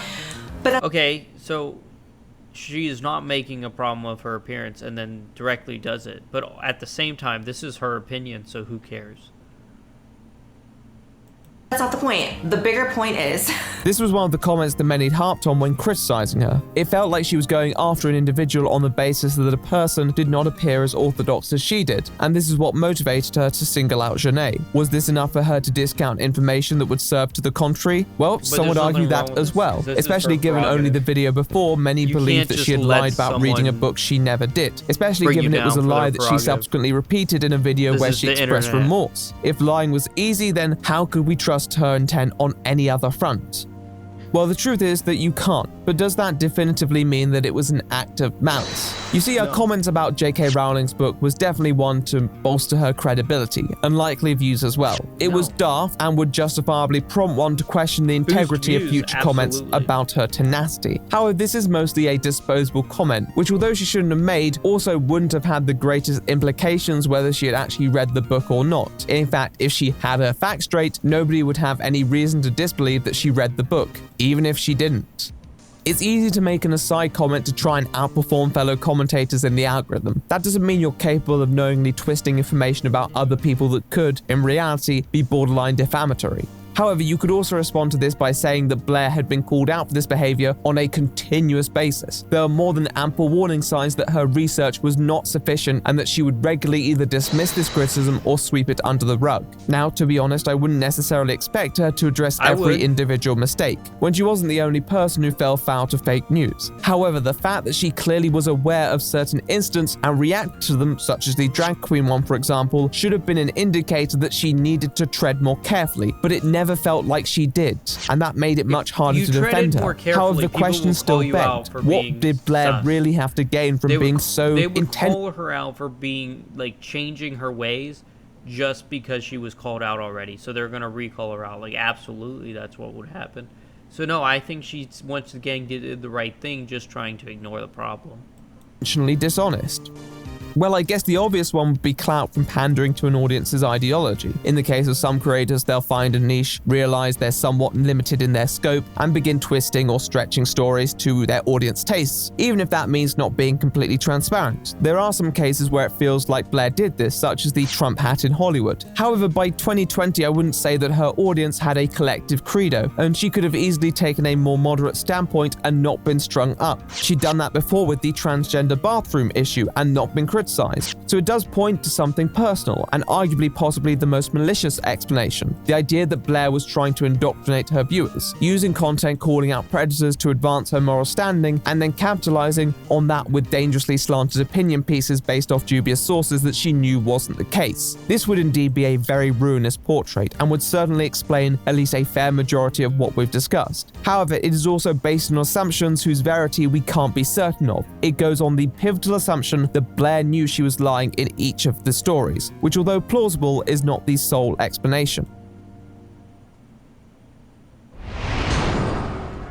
Intimidate them. You can say a lot of things about me, and I know I'm messy. I'm a messy ass bitch. This is nothing new. Everyone who knows me knows it. Everyone who doesn't know me but hears about me knows it. It's true.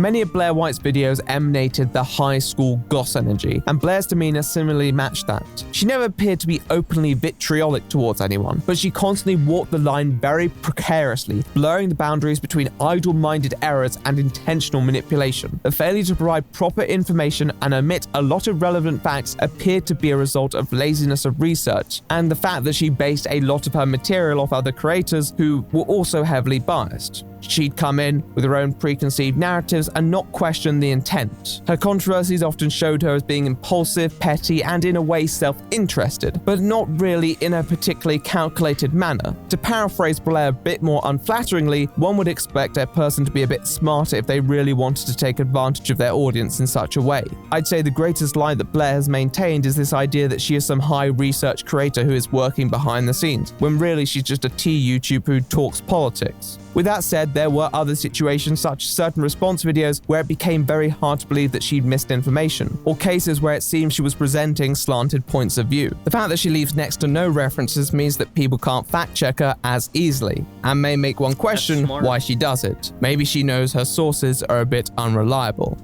More importantly though, This is why Blaire's biases have come to the forefront of her content in the first place. Otherwise, no one would really be able to challenge her opinions too deeply, provided they felt like they were properly derived from the actual observations that could be made. Too many times, her opinions led the videos rather than the subjects themselves, and that was a detriment to her and those that she spoke about. We know what these opinions are at this stage, but what can be said beyond that? Well, let's go there now. Dude, this guy is so thorough. As said, I've never watched Blaire White routinely, but I know a fair few people who have, and one of the recurring comments that stopped them from watching her was the fact that her takes became predictable. This is never a good trait to attribute to a creator, but I think it's worse when you're dealing with information that is warped to suit your predictability. As the years passed and she became more mainstream, she may have changed, but not necessarily in a way that rectified the previous issues that she'd been called out for. As a matter of fact, you could harken back to one early video that clearly reflects her core views to this day. So I think this meme pretty much sums up how I feel, but I will go into more detail.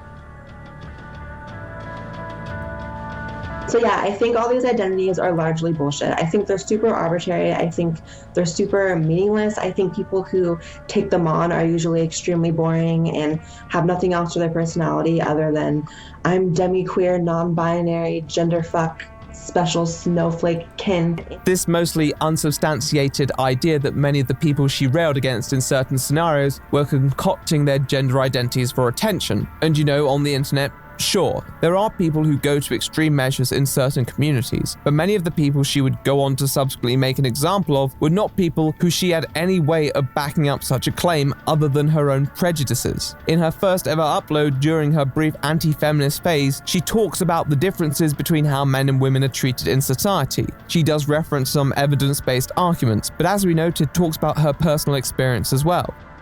The term ladies first is definitely something that's actually implemented. It's not just a phrase. And while these are sort of frivolous examples, I do think there's something worth noting about the quality of life that women experience based on operating through a society that's just kinder to them, that's just more polite to them, that's just more welcoming of them. It's curious because those she has most vitriol towards, in many ways, are the people who are already receiving a lot of stigma from the communities that surround them. And if you are to consider how society treats you on a personal level as a form of privilege, then many of the people that Blaire harangues are some of the most alienated in society. Whether that was the transgender women who struggled to pass, or non-binary people who identify in a way that is contrary to traditional gender roles. So to pose the question, why would these people act in ways that are attention-seeking if there is so little to prospectively gain? And who are we to say beyond a shadow of a doubt those are acting in such a way regardless, unless there is serious evidence to prove it?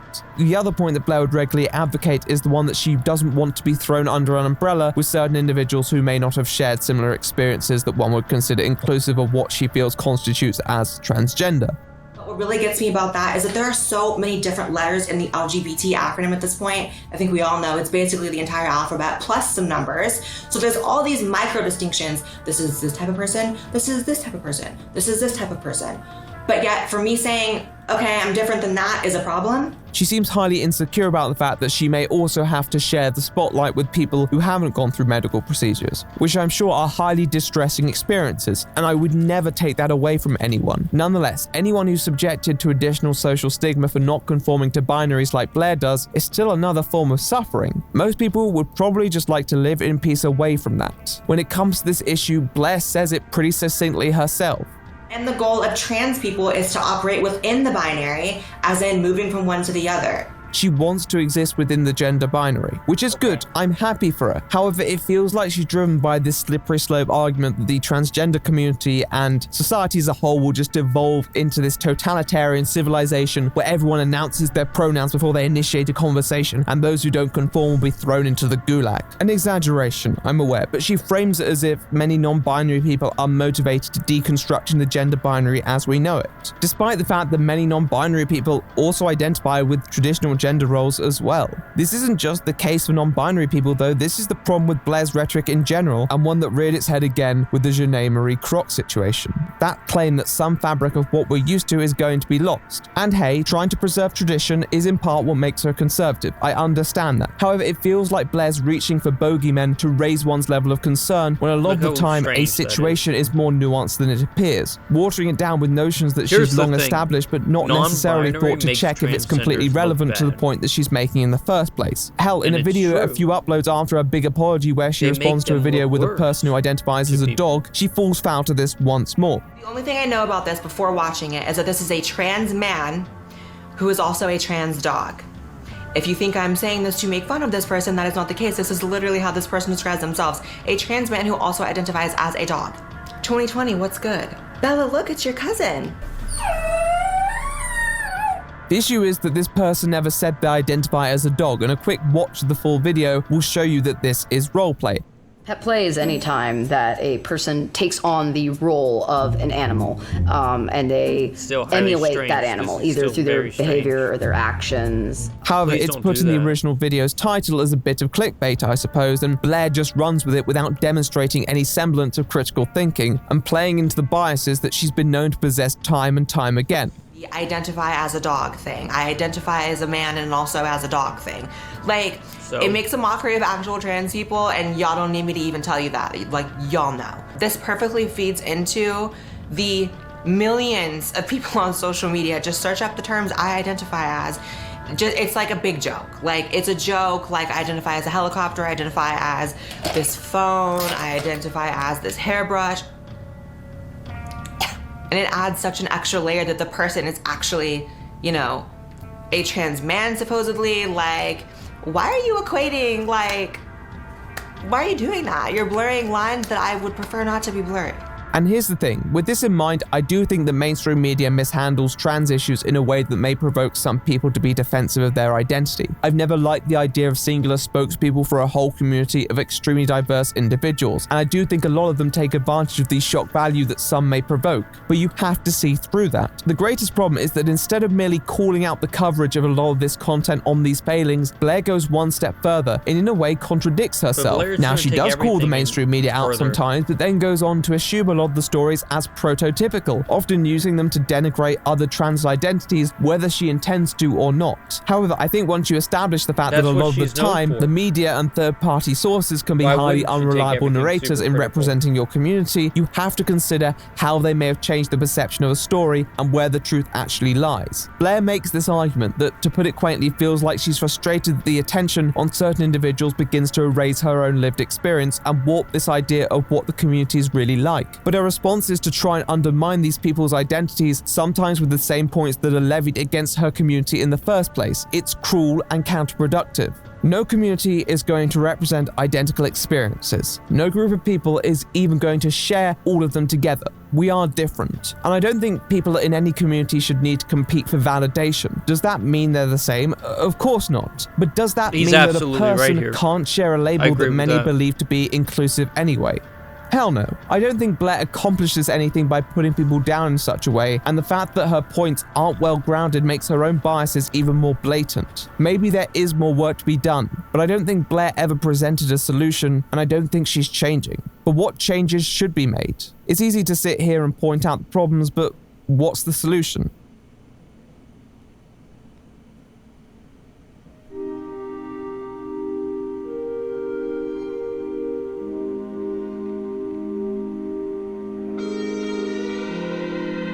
At the start of the video, when I stated that I was at least surprised that I found myself on lists alongside Blaire, I guess the shock wasn't just because of what I knew her previously for, but how I recognized that at best begrudged ambivalence many critics still held towards her, how she was still disliked by a lot of people.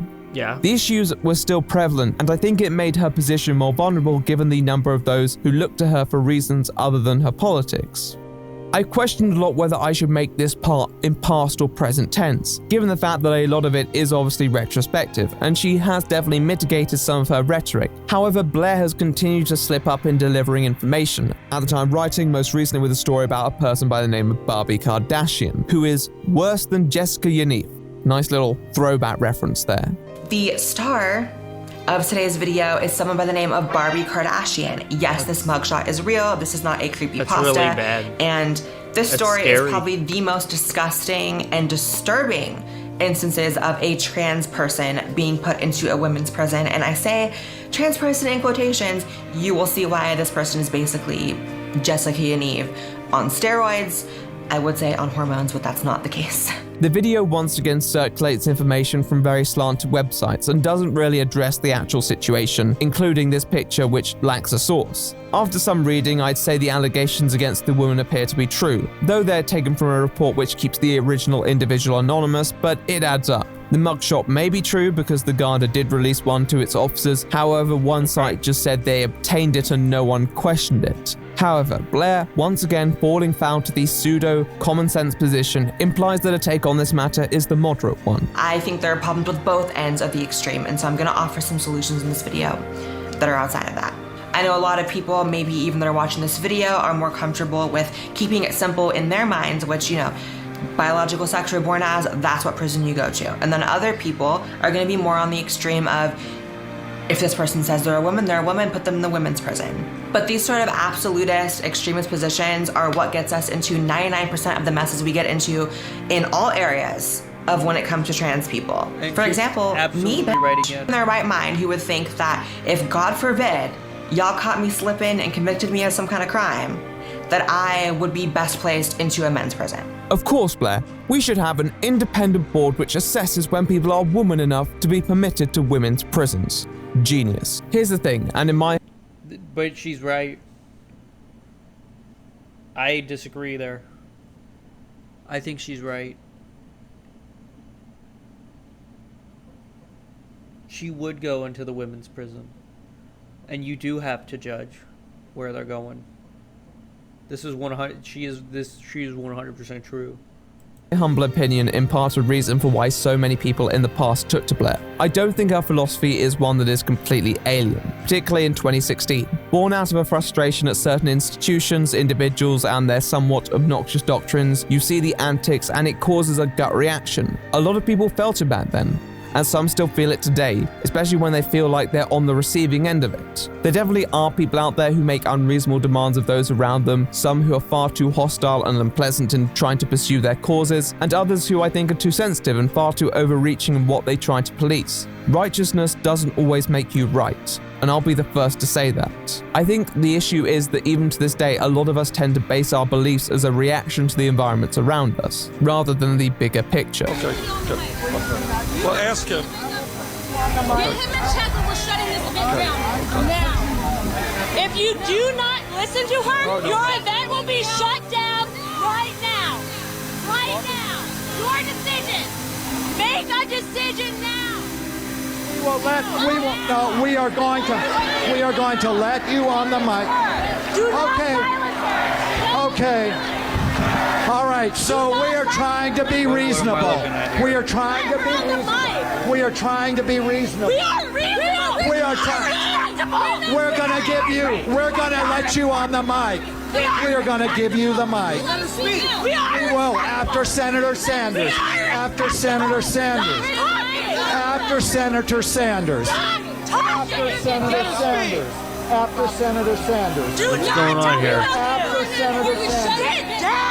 Back then, given how someone documented to have been behaving, it made Blaire's existence as a creator easier to justify, and consequently normalized a lot of the actions that we now reflect on with distaste. However, over the years, for a lot of people, it's been about understanding that actually, even if the previous criticisms leveled towards certain individuals may be valid, it doesn't mandate complete opposition to them or their ideology. In the case of Blaire, this sense of closure seems to have been replaced with a greater and greater straw man of what these people may collectively want and why it's wrong, despite the fact that there isn't necessarily a clear consensus that could easily define their interest beyond acceptance. This then leads to certain sweeping statements and comments which may as well be from those on the other side of the aisle. I've been there before, trying to fight the middle ground because you see people who claim to speak for your interests who don't even want to consider your own opinion as a member of that group. But at the same time, arguing for the contrary without the conscious recognition of that can be just as destructive. I remember uploading a video myself towards the end of 2017 on Riley Dennis when I was in that genre, which would be chronologically after Blaire had apologized to Riley. And even though I expressed my many disagreements with her, the most backlash I received was for actually addressing her as a woman.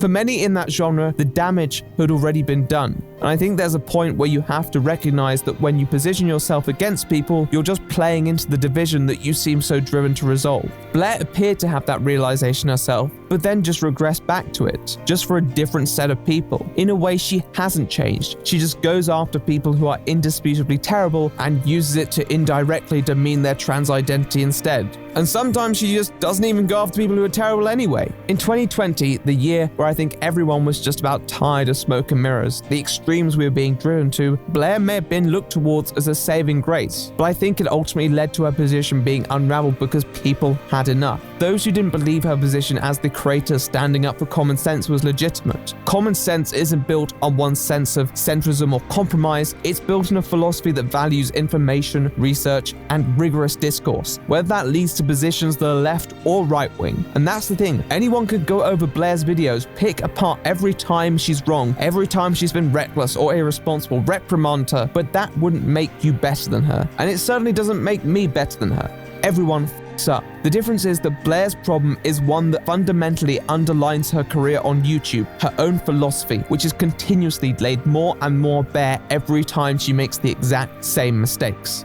It's not a popular opinion, it's not a politically correct opinion, but I've never been one for political correctness, so yeah. Back when she started, you could see the potential for the creator that she is today. Her channel always felt like a very personal venture, with many videos definitely discussing her experiences and stories. However, there were also prevalent flaws which showed her nature to jump to conclusions, and points that felt strained to prove a greater thesis which wasn't always there. At the same time, there were definitely reasons to think she could alleviate these. She used some references here and there, seemed quite open to discussion, and was definitely part of a greater community which could be partially accountable for the atmosphere that bred certain behaviors. Yet, that just hasn't happened. In a way, Blaire White is the only YouTuber I've come across who uses less references in her videos now than when she started, despite the fact that I'd argue it's more important than any time before. Calling out people for heinous actions gives you a greater imperative to justify it, whether other people assume it to be true or not, whether it has been established. Also, it's really not missed on me that in recent years, it seems like a really cheap, easy way to get a lot of media attention for celebrities to come out as they, them, and non-binary and trans and all that. And of course, it's very convenient to come out as a they, them because you don't have to actually commit to any sort of transition. Courtney Stodden, Sam Smith, the guy from Queer Eye whose name I can't remember, the one who looks like Jesus, the actor we talked about earlier with Tree and Tree Self, and literally just so many more I can't even think of. And I'm not saying every single one of them is disingenuine, but like, it's a little too convenient that it's just one after another, after another, after another, when you know that if this was 2014 or 2013, before this was even a trend, they would not be coming out. Given the fact that the only real influential variable that has remained consistent is that personal sentiment she appears to possess, many people feel that she is attempting to separate herself in a way to obtain acceptance from those who may be more skeptical of certain identities. If that's how she personally feels, then I can't take that away from her, but it's not how you run a channel that claims to be bridging the divide, given how much her personal sentiments surface in those videos. I don't think society is a negotiation table where you bargain who's going to be accepted to satisfy the most individuals. In the grand scheme of things, that's not moderation to me, it's appeasement. Moderation isn't only about what opinions you have, though it does influence it. It is a state of mind, and on too many occasions, Blaire failed to exercise it. I wouldn't care if you were a conservative, liberal, or progressive, that stands independently to me. That duty couldn't be more valuable as Blaire had shoehorned herself into the mainstream. People wanted that recognition of nuance, that attention to detail, the moral obligation. But they didn't find it because Blaire's opinions often didn't extend in a way that went beyond countercultural conservatism. That whole counterculture position never felt like it had too many beliefs to stand on its own merit, and you can only be against so many people before those around you wonder what you're really for. If you don't back up your positions, then what reason do people have to trust you over those you paint as the extremists, some of whom hardly have the most extreme views? He's right. If Blaire wants to give us moderation, she has to represent the other side rather than just her response to assumed absolutists.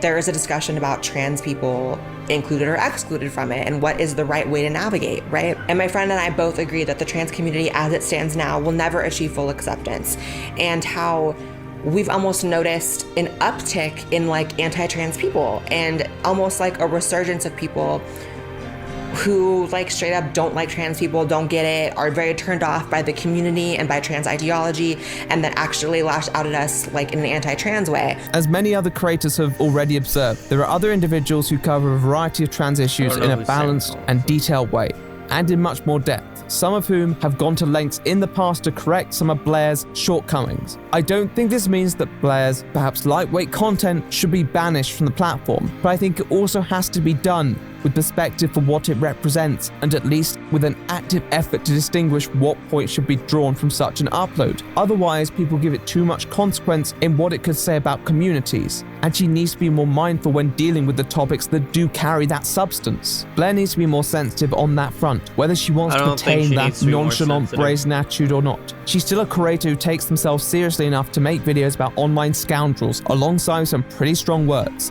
These things and that's good. Have consequence. But sometimes things just cross a line, and they on several absolutely have occasions, consequences. I crossed a line, and I'm sorry. And We've she all learned apologized. the hard way, but And we she own does it it and we work out how to time improve. Yet over the years, the she changes has an to Blaire's issue, she channel feel apologizes and cosmetic, realizes made to her present the mistake. feeling of progression, And yeah, some it's happened apologies, 3 some times, sure. alleged Yeah, reconciliation, over and but over you again, strip it's a away the problem. makeup and it's the same foundation that it was before. And as the internet changed, those flaws became clear. And he's Makeup is absolutely temporary, right. what's This underneath is what is he's doing permanent. again and And I'll make again. this clear, I think Blaire is far from the worst political creator on YouTube, but she suffered the most because she played the riskiest game. Her audience held her in very high regard. She appealed to those in the mainstream, some of whom very conscious of their ideas, and still piled straw onto the beleaguered camel. A part of me believes that she does hold her beliefs close to her heart, because as she said herself, much of her failure to present solid information isn't the best option, but she continues to do it. Yet a connection to a bygone era that may be worth letting go.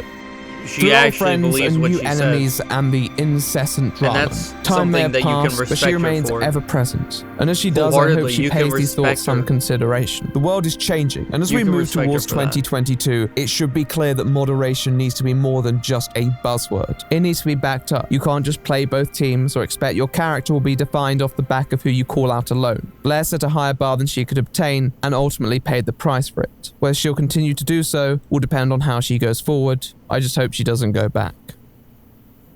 Thank you. So that was the video. That was and a big thank. Extremely long video. Well, I want to thank you all for watching. I know this was longer than like almost any other video I've reacted to on this channel, but I hope everyone liked it. I will be back tomorrow with another video, I assume, probably. But yeah, that's it for me here. Thank you all so much, you two, for watching. And you all have a good one. One little comment though. I've never seen Blaire White in any of her videos, but she seems like she's pretty cool. Like, I know she got ragged on here, but honestly, she doesn't seem that bad. She seems fine, in my opinion. It's just people like to yell at other people on the internet. It's not really fair. You can't really hold things like that against her. And this man did a really good job explaining that, like he always does. And